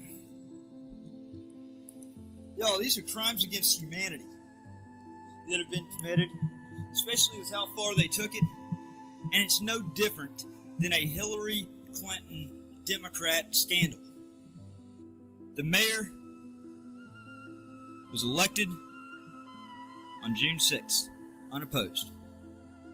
They had me away, they had me silenced because I was in jail. Couldn't post bond.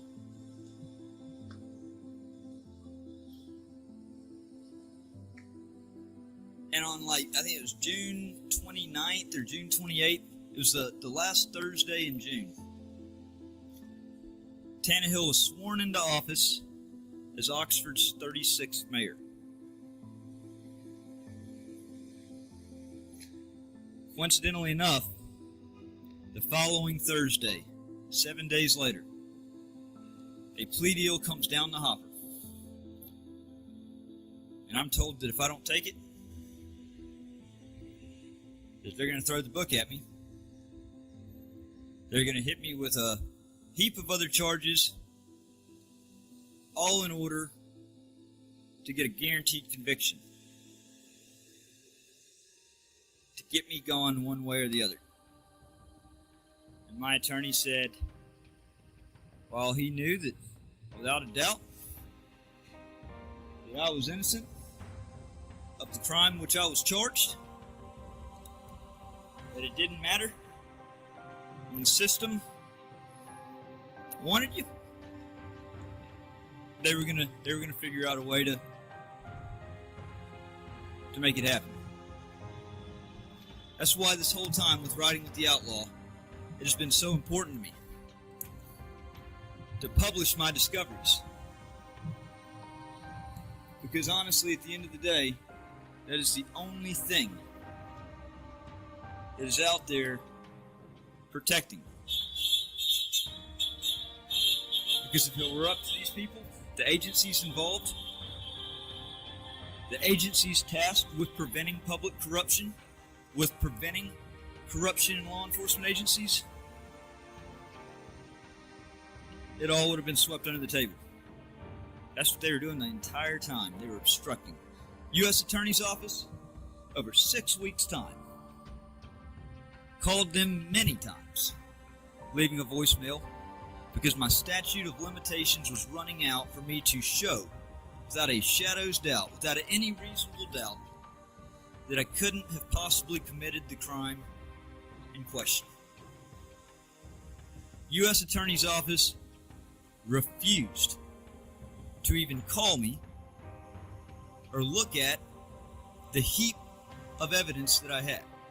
A whole chest of evidence. I mean, literally, it was every single thing. Just about every element proven at that point. The U.S. Attorney's Office wouldn't even look at it. FBI, nowhere to be found. Nowhere to be found. But is that really a surprise? So I did a public records request for the 302, which is the investigative report that was produced after a sit-down meeting with the FBI.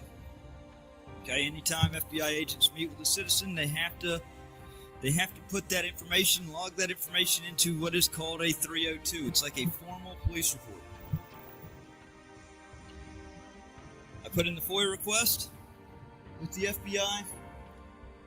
They have a 20-day window to comply. I even put an expedite request on there.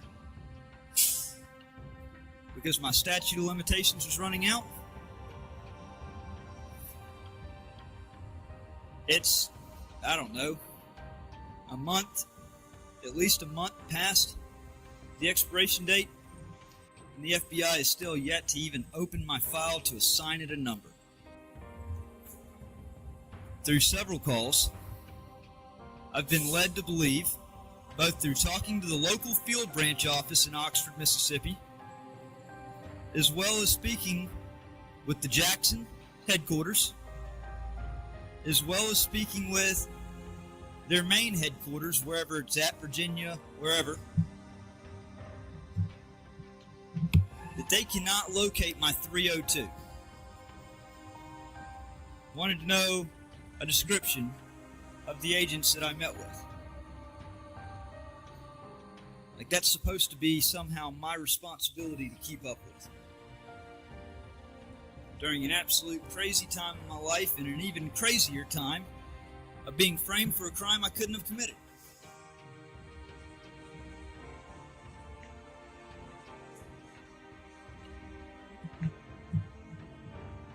And now I'm led to believe that the 302, that would prove exactly everything that was discussed at that meeting, has grown 2 legs and just hopped and skipped off. And the funny, ironic thing, it's not funny. It's ironic, and it's freaking sickening, is that if it came down to somebody's ability to purchase a gun, and even if it was bogus information in their system, because it was political, you can bet your ass that they wouldn't lose that 302 if it prevented somebody from making a gun purchase. But an innocent American who's a Trump supporter, which the FBI hated at that time, and they still do.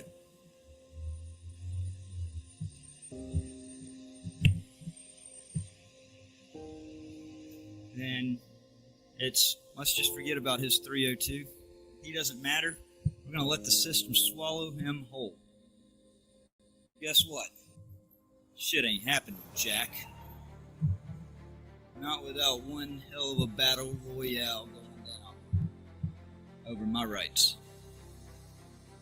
Especially when I've unearthed everything that I've unearthed over the last 3 months. They clearly didn't care about it backfiring on them.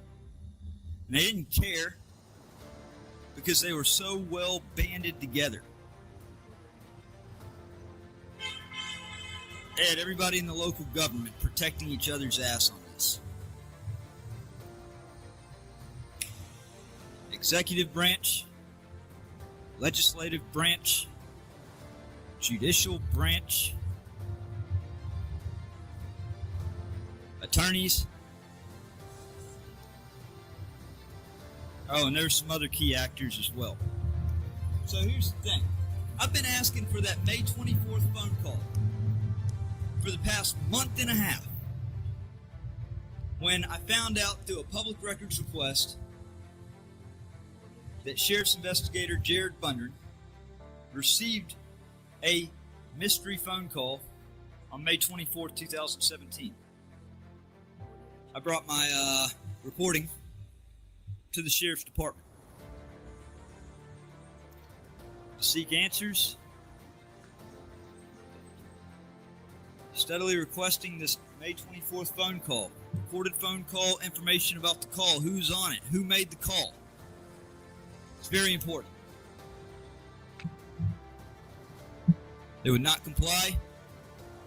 They've gapped it off from the beginning. Jared Bundren. Hey, I'm here to show you how to conduct a proper investigation. I would like to, do you have a minute? You don't? You received a call on May 24th, 2017. I would like the details of that call. Jared, I put in a public records request. Why are y'all not complying with the public records request?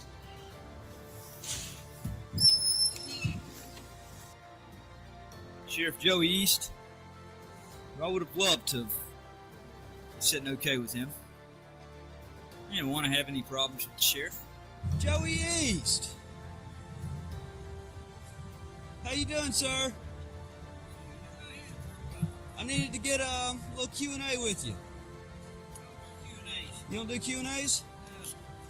Well, can you answer a few questions for me? No, I can't. Why is the county not wanting to comply on the public records request? You told me. I'll have to ask the county. You told me that if I submitted it, y'all would comply. That was the last time that we spoke. I told you we'd look at it. You said no. You said that we'll comply. You said submit it and we'll comply. Why haven't I gotten? Why haven't I gotten the? Really, Sheriff, is this really the position you're going to take? Why won't you even answer that? Look, hey, y'all will not respond to anything. Any email, any public records request, anything. I want to know why. I'm holding our county officials accountable for this. You know I was framed. We've already had that discussion, Joey. You know I was framed. Huh? That was one of your ringleaders right there. You know that y'all coerced me. Y'all coerced me under stress and used my daughter. I did? Yeah, y'all twisted. No, the Tannehills did, is who really did it. Did you plead guilty? I followed the sham advice. Okay, well, hey, why are y'all trying to protect? Who are you trying to protect? Is it that there's no call that came in, or is it that there's somebody like Robin Tannehill or Ray Tannehill that's on that call? I want to know. Did you plead guilty? Who's on the call? Did you have an attorney? Who's on the call? Was there a call or was there not a call? It was on the police report that I got from May 3rd.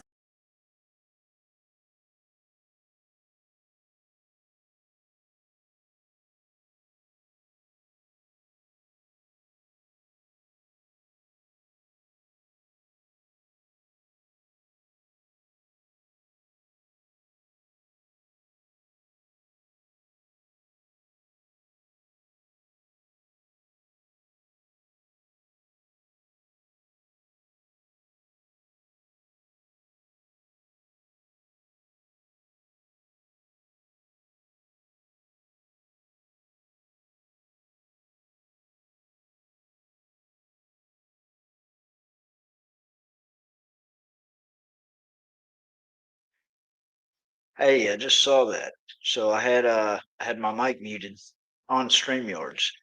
Um, no, I was saying I got my laptop back. Did not get the iPhone back. Don't know what happened to it. I know it was hell on earth for me to regain access to my accounts because that was the main two factor. I actually lost this channel, which is exposing the tyrants, which before that was Patriot News Activism, and before that was Lafayette County Audit.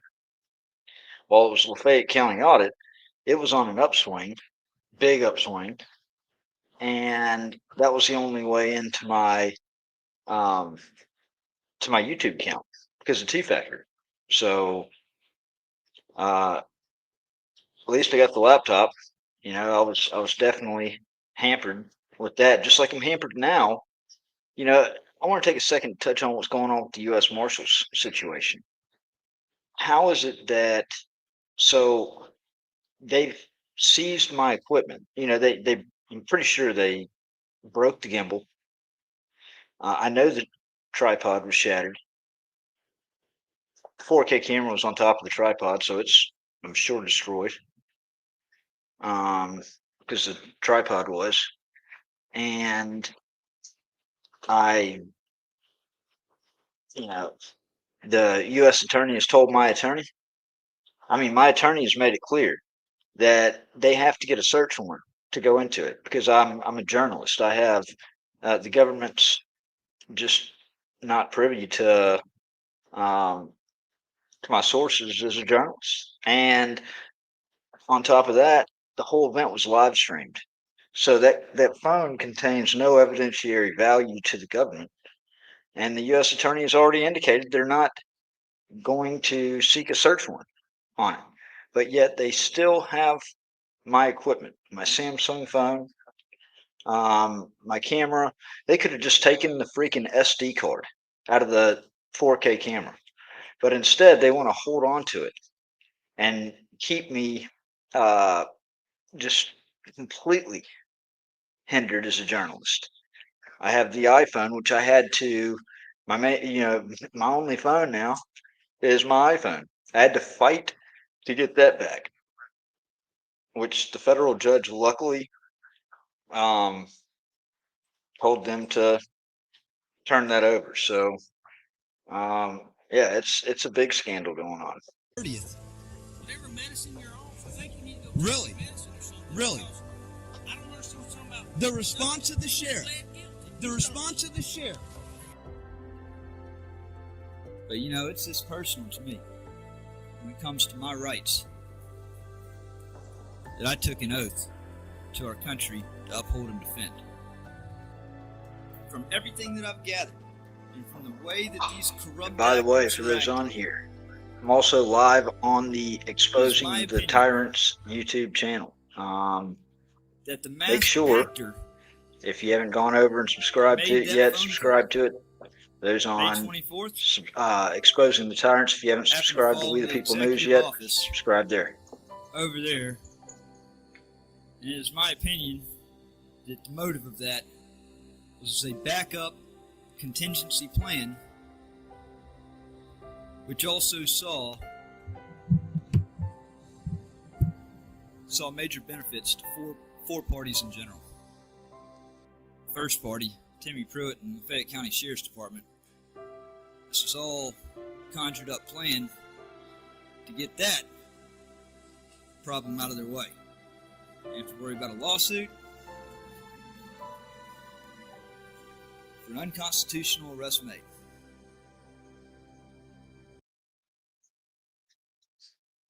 Unconstitutional arrest. Hey, the Vigilance Committee, you said drop the links. So if you look right there in the chat, the Nightbot, I have the Nightbot right there set up to periodically drop the links. So you have one of them that has the Cash App and the link tree. The link tree has all the different donation methods, has all, I mean, has a lot of important links. The second one has,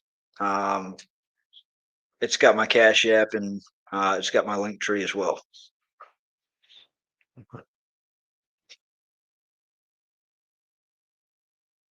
They slid the problem out of the way for the mayor to get elected June 6th.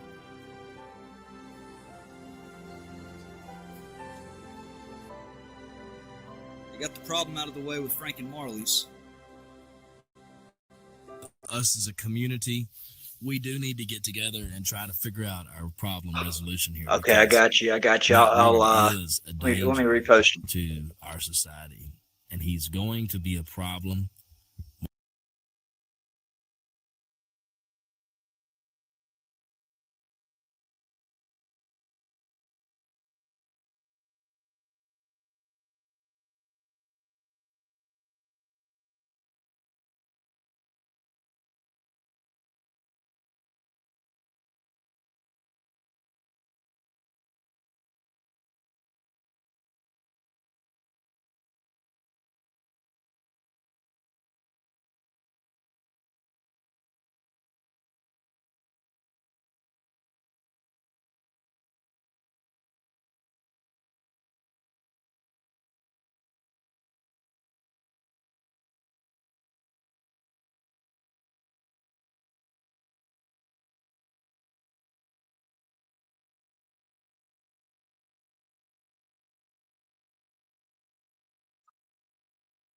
Damn. Hey, the Vigilance Committee, I don't think it's allowing me to post any links. Even me. So I got to figure out what to do to change that. Mark my words. To help a mother of a 2-year-old child ultimately get the father out of the way, but not his money out. They made sure to go ahead and take care of taking a withholding order out for $600 a month, every month. It was held from my income, my residual income. Gotcha. From the years prior. All right. And paid to her every month. So she got the money and she got the child. She played a huge part in setting this up for the other ringleaders. These people are criminal. They should be charged, and they should see the inside of a prison cell. Without a doubt. Public corruption stemming from any government position where that person is working in an official capacity for the government, the local government. I think any public corruption stemming from that, especially the framing of an innocent person, especially for furtherance of a political mission, I can't think of anything more deserving of a charge of treason and of a punishment warranting capital punishment because of the peace, dignity, and integrity of the state and the government, which was severely taken a hatchet to and very likely may never fully recover from. I talked to the county attorney, David O'Donnell, about the county's willful and contumacious disregard for my public records request in producing that call that I have every right to know. There was never a discovery motion done in my case.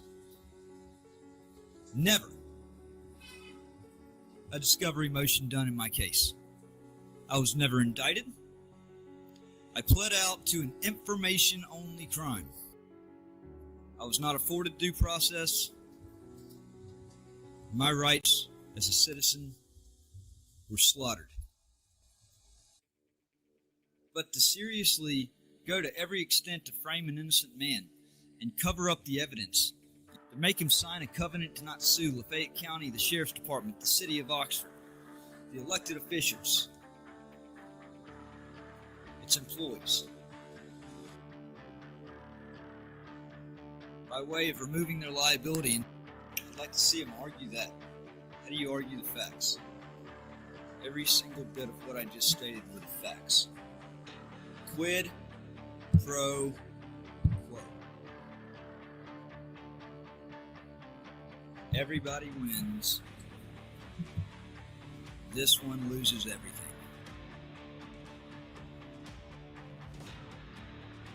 I told y'all in the beginning that this was likely going to be a modern day David versus Goliath. And that's what it's turned out to be. I didn't realize that this corruption would grow to such a heinous and disgusting level where agencies are covering up, are hiding proof that would exonerate an innocent man that was framed. But it was part of their plan from the beginning. They just picked the wrong guy to pull it on. And I'll finish it off with this, because I said I was going to address this topic. Trickle-down corruption.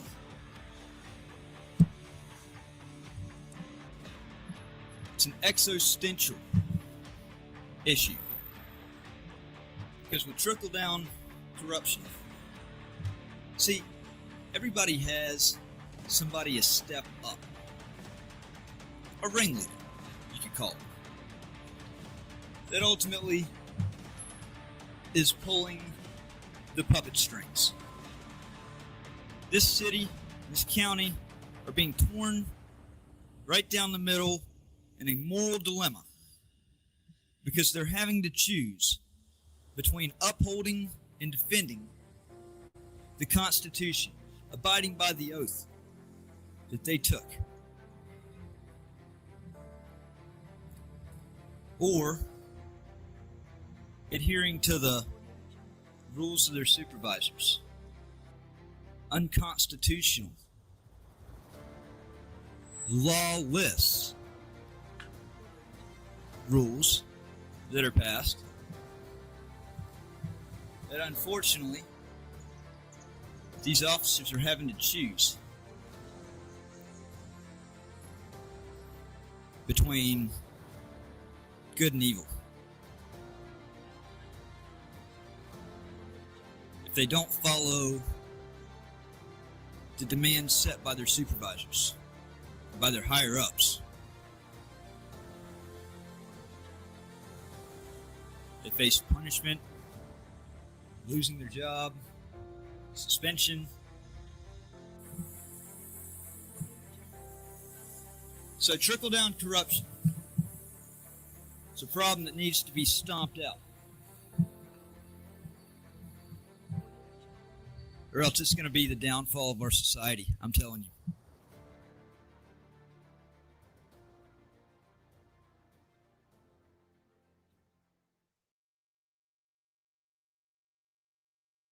Imagine being able to build anything just by thinking about it. Meet Base 44, a complete AI. Big news here.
started to surface at some of the highest levels.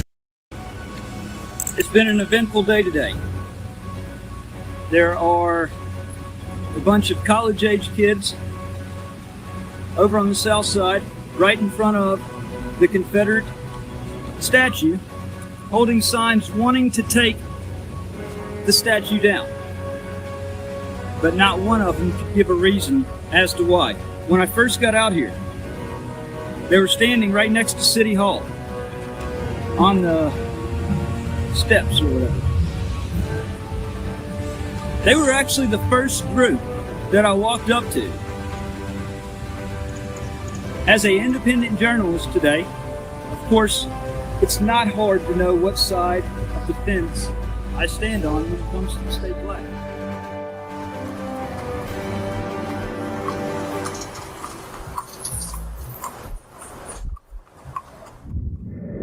Outlaw Matt Reardon returns to Oxford after nearly 3 years to investigate, document, and ultimately vindicate himself. Matt Reardon was unlawfully arrested and illegally confined on May 26, 2017, until July 6, when he was coerced under extreme stress to plea out to a crime he never committed and couldn't possibly have committed in order to see and ultimately get his daughter back into his life. To add insult to injury, in what seemed like an unreal and unimaginable nightmare, a mandatory part of his involuntary plea involved being banished from the city and county for the term of his probation, 5 years, and signing a covenant to not sue the sheriff's department, the city, the county, any officers involved, any city or county elected official, or any city or county employee. They thought they had every angle tied up. One big problem for them. Actually, two. First, Matt got off probation at halftime, just 2.5 years. The second, being the county opening the door, giving him every legitimate reason to legally bypass the covenant to not sue, when even more corruption started to surface at some of the highest levels, including the county and sheriff's department, refusing to comply with a Public Records Freedom of Information Act request, after the sheriff's department admitted in the last batch of documents requested that Deputy Jared Bundren had received a mystery phone call on May 24, 2017, just 2 days before Reardon was ambushed on the square in Oxford, Mississippi, and arrested by 4 sheriff's investigators, including Bundren. Not long into his discovery phase, he realizes that there is much more involvement in this plot. The FBI and U.S. Attorney's Office refused to get involved and have refused to look at any evidence. Maybe that's because they played a big part in this scandal even happening in the first place. It became increasingly evident when the FBI completely refused to comply with a public records request to produce an investigative report called a 302, which would have been generated from a sit-down meeting Reardon had with 2 agents on May 25, 2017. Reardon took the advisement of an assistant U.S. attorney and sat down with the 2 agents at the local field branch office in Oxford, Mississippi on May 25, 2017. It is during this meeting where Reardon shows proof of a death threat being made on him and further proving Reardon's innocence in the all-out attack on Reardon and his rights the very next day. It is during this meeting also that Reardon discusses how he purchased an AR-15 for self-defense on May 20th, 2017, and he also discussed how his First Amendment rights were brutally attacked due to a cheap shot injunction taken out by the soon-to-be mayor-elect and her husband, essentially barring him from addressing City Hall on the day of the election June 6, 2017, which he was already listed on the published agenda for. Since that time, the FBI has sat back taking a silent approach, even making reference to the fact that they could not locate the 302 investigative report, which would accurately show everything, along with any surveillance gathered from that meeting. In trying to combat trickle-down corruption, which he names as one of the biggest threats to society, Oxford outlaw Matt Reardon bravely continues to get closer and closer to the fire as he finds more and more government involvement and pushback from the same ones that plotted to frame him, silence him, get rid of him, and ultimately destroy his life back in 2017. It's a race against the clock, and Matt is a man on a mission in an all-out war on corruption to reclaim his rights and his life, which were so brutally destroyed by the careless, selfish, and shocking corrupt acts of this local government and the ones who assisted in helping to cover everything up.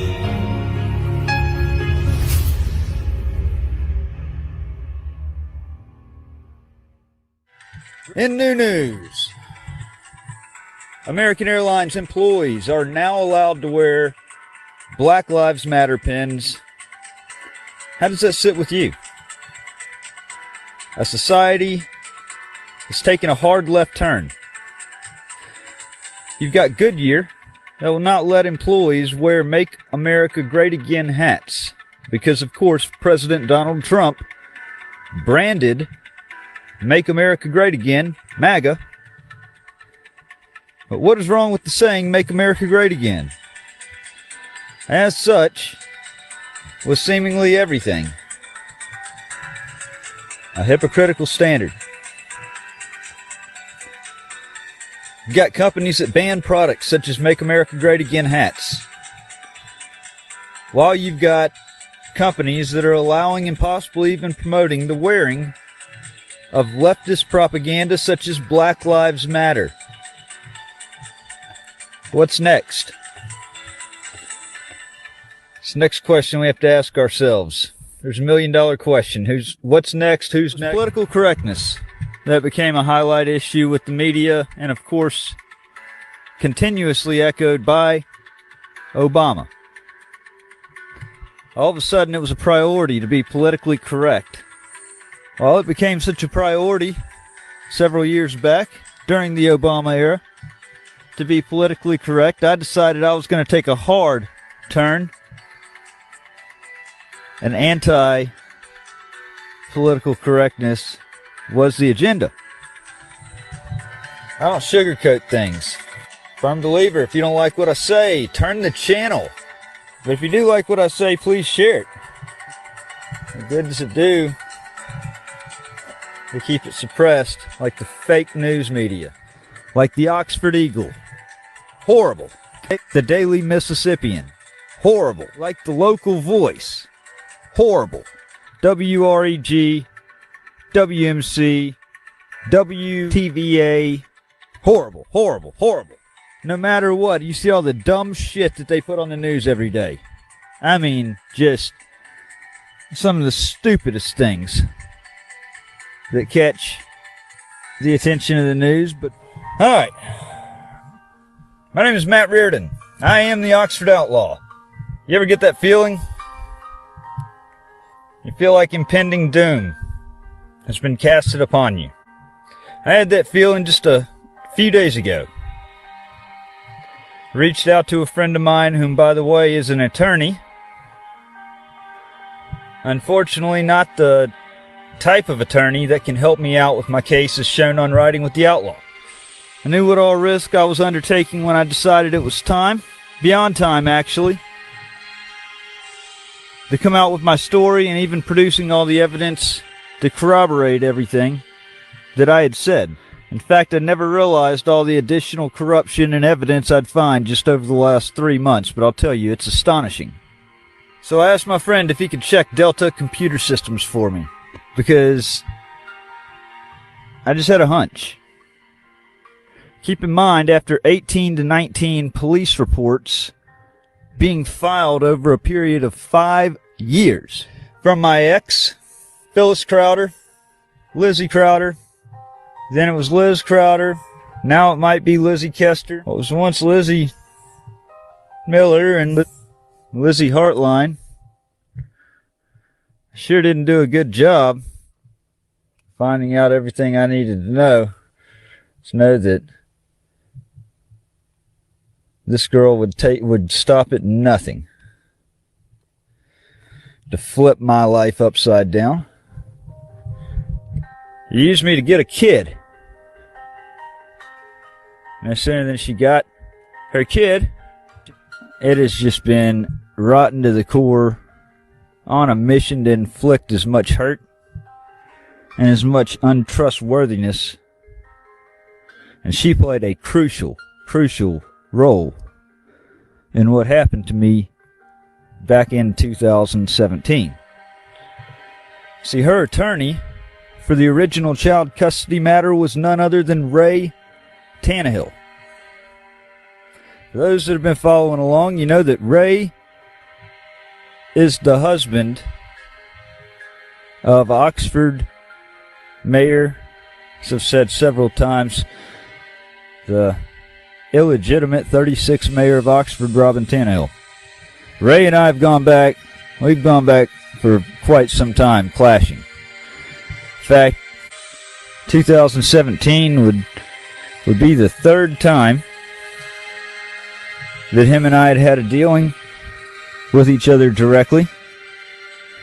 And it had been a game of cat and mouse, tit for tat. Last time I saw him, I met him in conflict prior to 2017 was in 2016. And this was the original child custody matter. We had a meeting. Well, we spoke on the phone probably a year before that.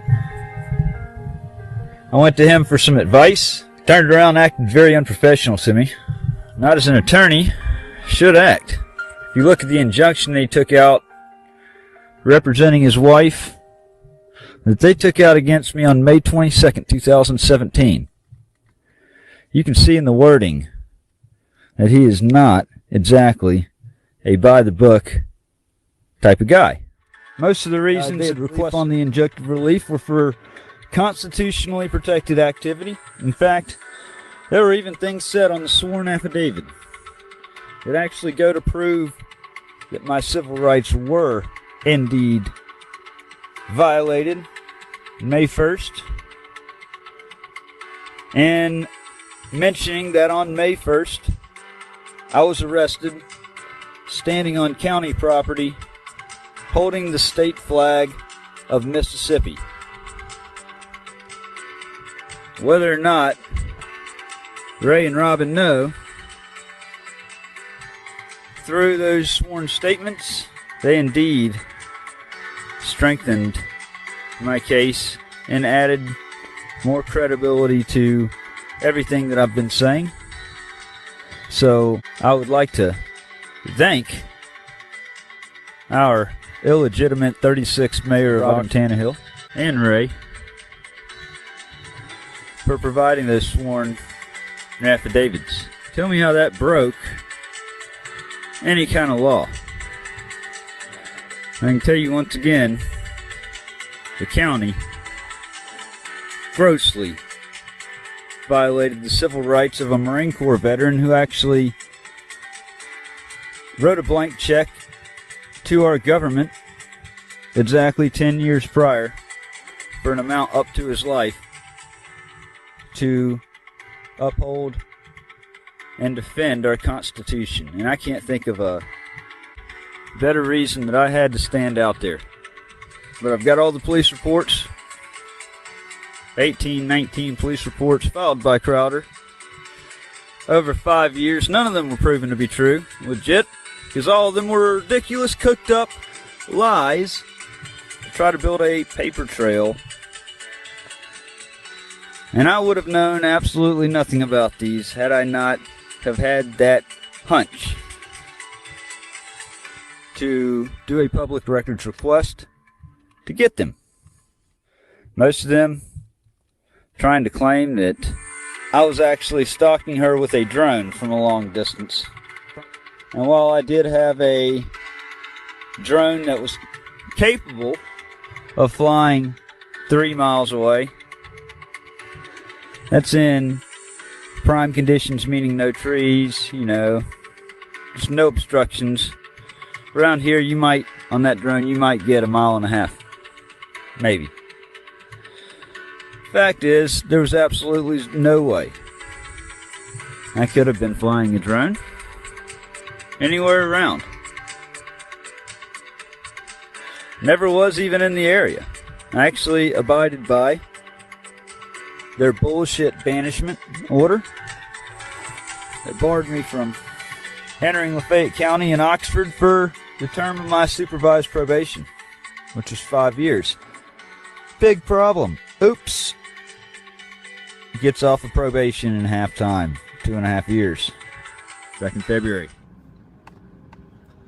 I'm at Olive Branch Municipal Court.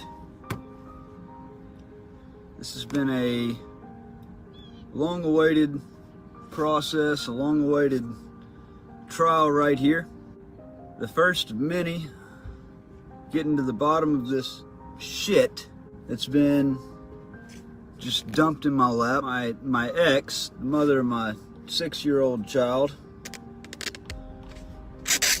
who has manipulated the courts, who has lied non-stop. He's filed fake and frivolous accusations in the past, has kept my child away from me since January of this year, so 8 months in now, grotesquely defying a judge's visitation order, and honestly taking full advantage of the fact of COVID, as well as me being completely burdened with legal fight procedures. So this right here, back in November of 2018, she put a false rape accusation against me, of all things. And I didn't find out about that until a couple of months later. And that was a shock. I was at work whenever I got a call, and I voluntarily went up there and spoke with the detective. And it was enough evidence that they not only dismissed the accusation, but they turned around and they filed charges on her for filing a false report. So in the title of this live stream, and I gotta get back into the courthouse. In the title of this live stream, I said that I'm pushing for 2 different reforms. And they're needed. They're common sense, okay? One of them is the way that the law looks at false reports, filing false reports, making false accusations. Because until the law is changed on that, which I 100% intend on advocating for, 100%, it should be a no-brainer that if you falsely accuse somebody of a crime, that you should be charged with an equivalent type of charge.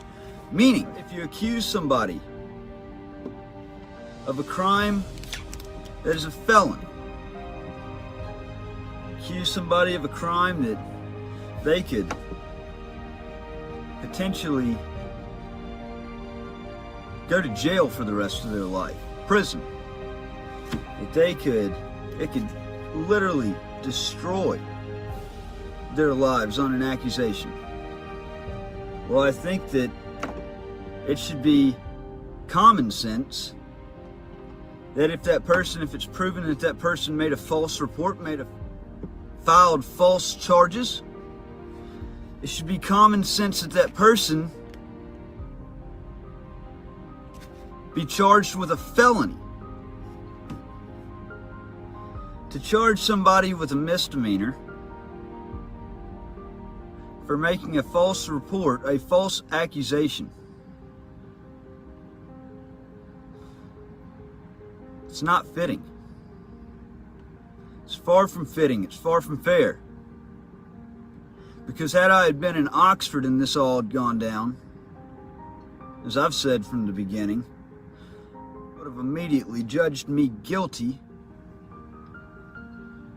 There's also, I think, when it comes to chancery matters, when you have one party that just grossly goes in contempt of the judge's orders, intentionally violates the agreement, especially to prevent access to a parent. In my case, I haven't seen my 6-year-old daughter now for 8 months. And at that age, they are so influenceable. So much happens. And there's so much that I will never be able to get back. And meanwhile, Liz Crowder and her attorney, Christy McCoy, are going to undoubtedly try to paint me as some type of crazed monster when it wasn't even me that brought the charges against her. It was the Olive Branch Police Department. For her decision to drive down, have sex with me after Thanksgiving of 2018, after sending dirty pictures and talking about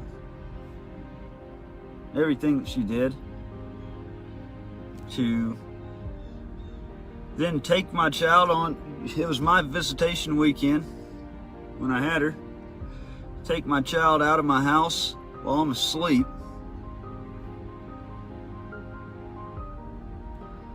drive back to Oxford from Olive Branch. I wake up at like 3 in the morning, child's gone. She gets caught. See, I don't know if she was married at the time or if she was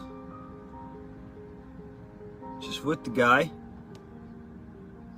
She got caught in the bullshit coming up there to Olive Branch, doing what she did.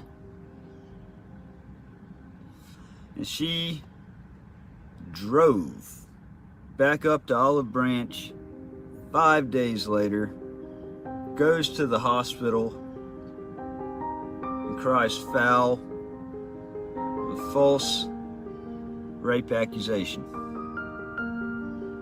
I just got prepped pretty much for what was coming. What I already knew, because it's really their only shot at offense, is to try to make me look crazy. They're going to try to take everything that I've done with riding with the outlaw, even though I've produced evidence. It's not just hearsay, it's actually evidence that I've produced. And they're going to try to make me out to be a crazy person. And I don't understand how Christy McCoy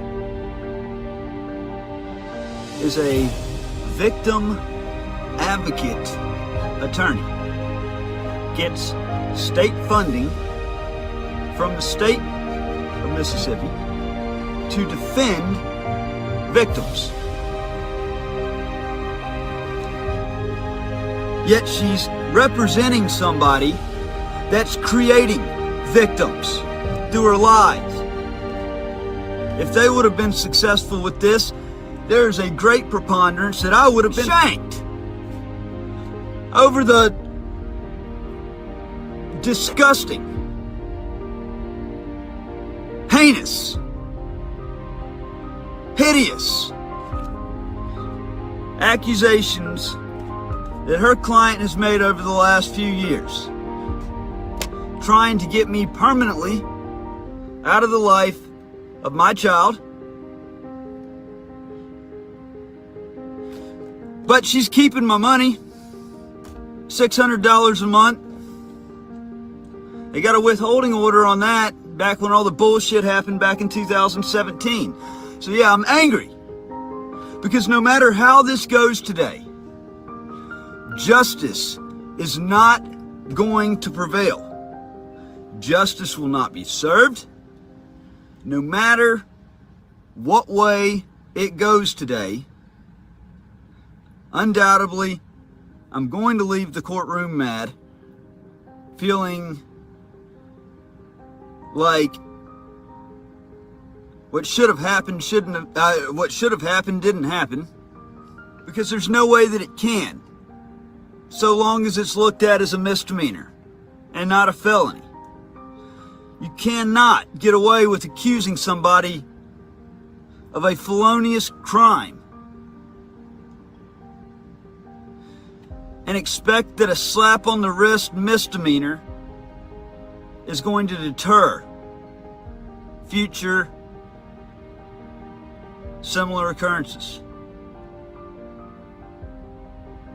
And I've seen this rule on the books I've seen this law on the books with other states, and it makes sense that the charge is aggravated or elevated to that of a felony if it is a felony that's accused. There's no way somebody that falsely accuses somebody of a crime such as rape, there's no way a slap on the wrist, $500 fine,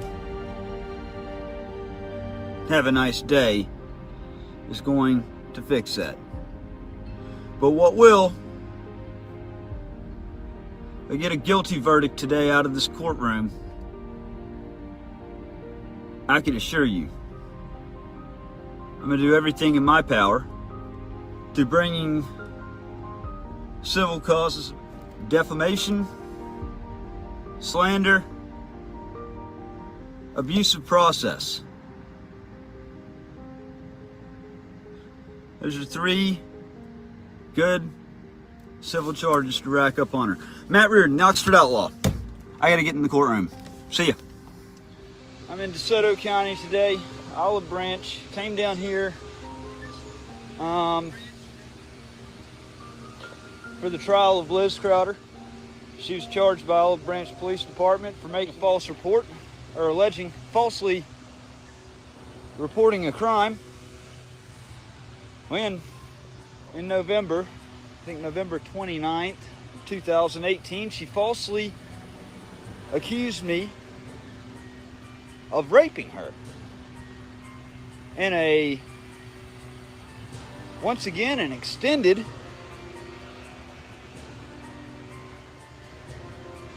witch hunt. Something that was conjured up. I actually learned new stuff today. New stuff like Liz had, that night when she was over, she made sure to completely photo document my house as part of a ongoing plan to get my daughter stripped from me.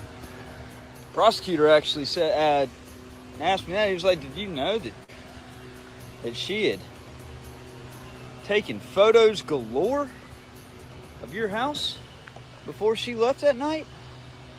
Look, I didn't charge her with this crime. Olive Branch Police Department charged her with this crime. She's always got some liberal attorney coming to her defense, trying to paint me out as a damn monster. And that was no different today. I was wanting to take it to trial. I was wanting them not to take any deal whatsoever. In fact, the first question out of my mouth was, are they pleading NOLO? Or is NOLO an option for them to plead? Because see, nolo contendo, or contender, it's ultimately guilty. It's no admission of guilt. It's you know, find me guilty, judge, but I'm not going to admit guilt. And originally, that was not an option. I didn't want it to be an option. Their whole entire playbook of plays. Christy McCoy, defense attorney, which I knew what she was up to from the beginning, since I heard the words Christy McCoy when it came to her being Liz's defense attorney. So, their whole plan was to get me on the stand and to rattle me one way or the other. So, the prosecutor actually recommended that I don't even take the stand because their whole goal was to try to piss me off in light of everything going on. It's completely unfair. It's been nothing but just a conspired upon witch hunt this entire time. It has been a liberal witch hunt. So the sergeant, or the Olive Branch Police Department, Sergeant Holiday, is the one that took the initial report and interrogated me. I guess interrogated Liz. She was about to deliver a bombshell testimony, which there's no way, I don't see any way that she could have been found innocent. I was advised that the call recordings could not be admitted as evidence, at least at this stage, because of my background in productions. It could not be 100% validated without having a professional examine the recordings to know if they were edited, doctored, any of that. I guess I understand that, but they weren't doctored. They came straight from Ring Central, doing it to it being a foiled plan, and also at that same time admitted that her husband, Dustin Kester, played a big part in all of that. I don't know of anything else that could have been inferred. I didn't think, I literally had to spell everything out. Or the city asked for the maximum on that as far as penalty. She pled out nolo in the whole little crosstalk before the judge. Her attorney stated some garbage that I've had a lot going on over the last 3 years. There's all this stuff going on in Oxford that, you know, basically what she was trying to tell the judge is that I was crazy. It's her damn client. Liz played a significant role in everything that happened to me in 2017. Significant. You know, I don't think that everything would have happened without Ray Tannehill's involvement, and I'm pretty sure it wouldn't have happened without Liz's involvement. She had her fingers in everything. Manipulation, conjuring, conniving to falsely accuse the father of her child of a sickening crime, and somebody that's as sick as her, the only way they're going to learn is through a serious charge, is through spending some time behind bars. She's kept my child from me since January. Meanwhile, I'm paying $600 a month in child support.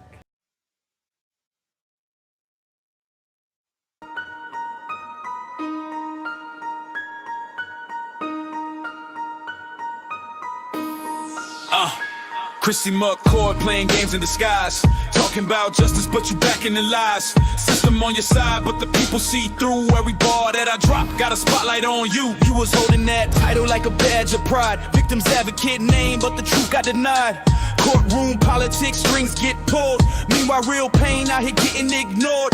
Funded by the feds, that's the stage you choose. But the ones who need hope, they the ones that lose. I'm calling out your name so the world can decide. Christy McCoy, no place left to hide. Christy McCoy playing games in disguise, talking about justice but you back in the lies. System on your side but the people see through every ball that I drop. Got a spotlight on you. Christy McCoy playing games in disguise, talking about justice but you back in the lies. System on your side but the people see through every ball that I drop. Got a spotlight on you. You step in the scene but the story don't match. Say you fighting for the weak but the record's attached. It's a cycle of control, yeah, the same old spin. Keep the power in your hands while the truth wears thin. This a name on the mic, I don't whisper or bend. Not a rumor or a game, this a message I send. You can follow on my page, try to clap back too, but the louder that you talk, the more it shows through. Christy McCoy playing games in disguise, talking about justice but you back in the lies. System on your side but the people see through every ball that I drop. Got a spotlight on you. Christy McCoy playing games in disguise, talking about justice but you back in the lies. System on your side but the people see through every ball that I drop. Got a spotlight on you. You a chapter in the book of a system corrupt, claiming titles and awards but the work don't add up. I'm the voice of the ones that the courts left behind. Put your name in the light, let the world redefine. This ain't slander, this the truth in a beat. Every rhyme cut deep, bring receipts to the street. Christy McCoy, yeah, the mask been torn, and the world gon' remember what your name been worn. Christy McCoy playing games in disguise, talking about justice but you back in the lies. System on your side but the people see through every ball that I drop. Got a spotlight on you. Christy McCoy playing games in disguise, talking about justice but you back in the lies. System on your side but the people see through every ball that I drop. Got a spotlight on you.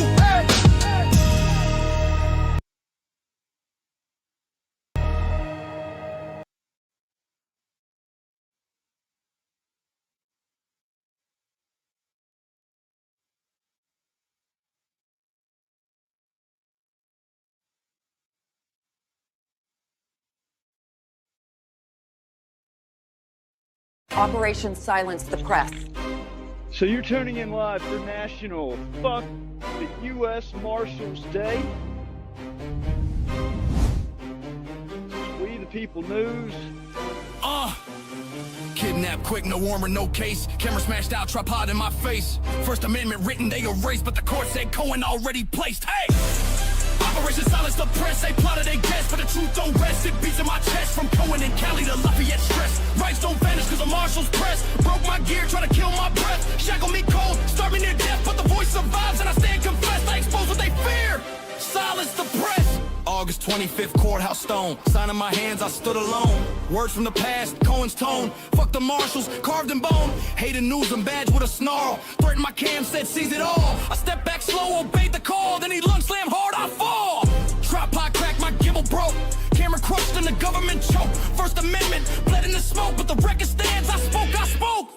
Operation Silence the Press, they plotted, they guessed, but the truth don't rest. It beats in my chest, from Cohen and Cali to Lafayette stress. Rights don't vanish cause the marshals press. Broke my gear, try to kill my breath. Shackle me cold, start me near death, but the voice survives and I stand confessed. I expose what they fear. Silence the press.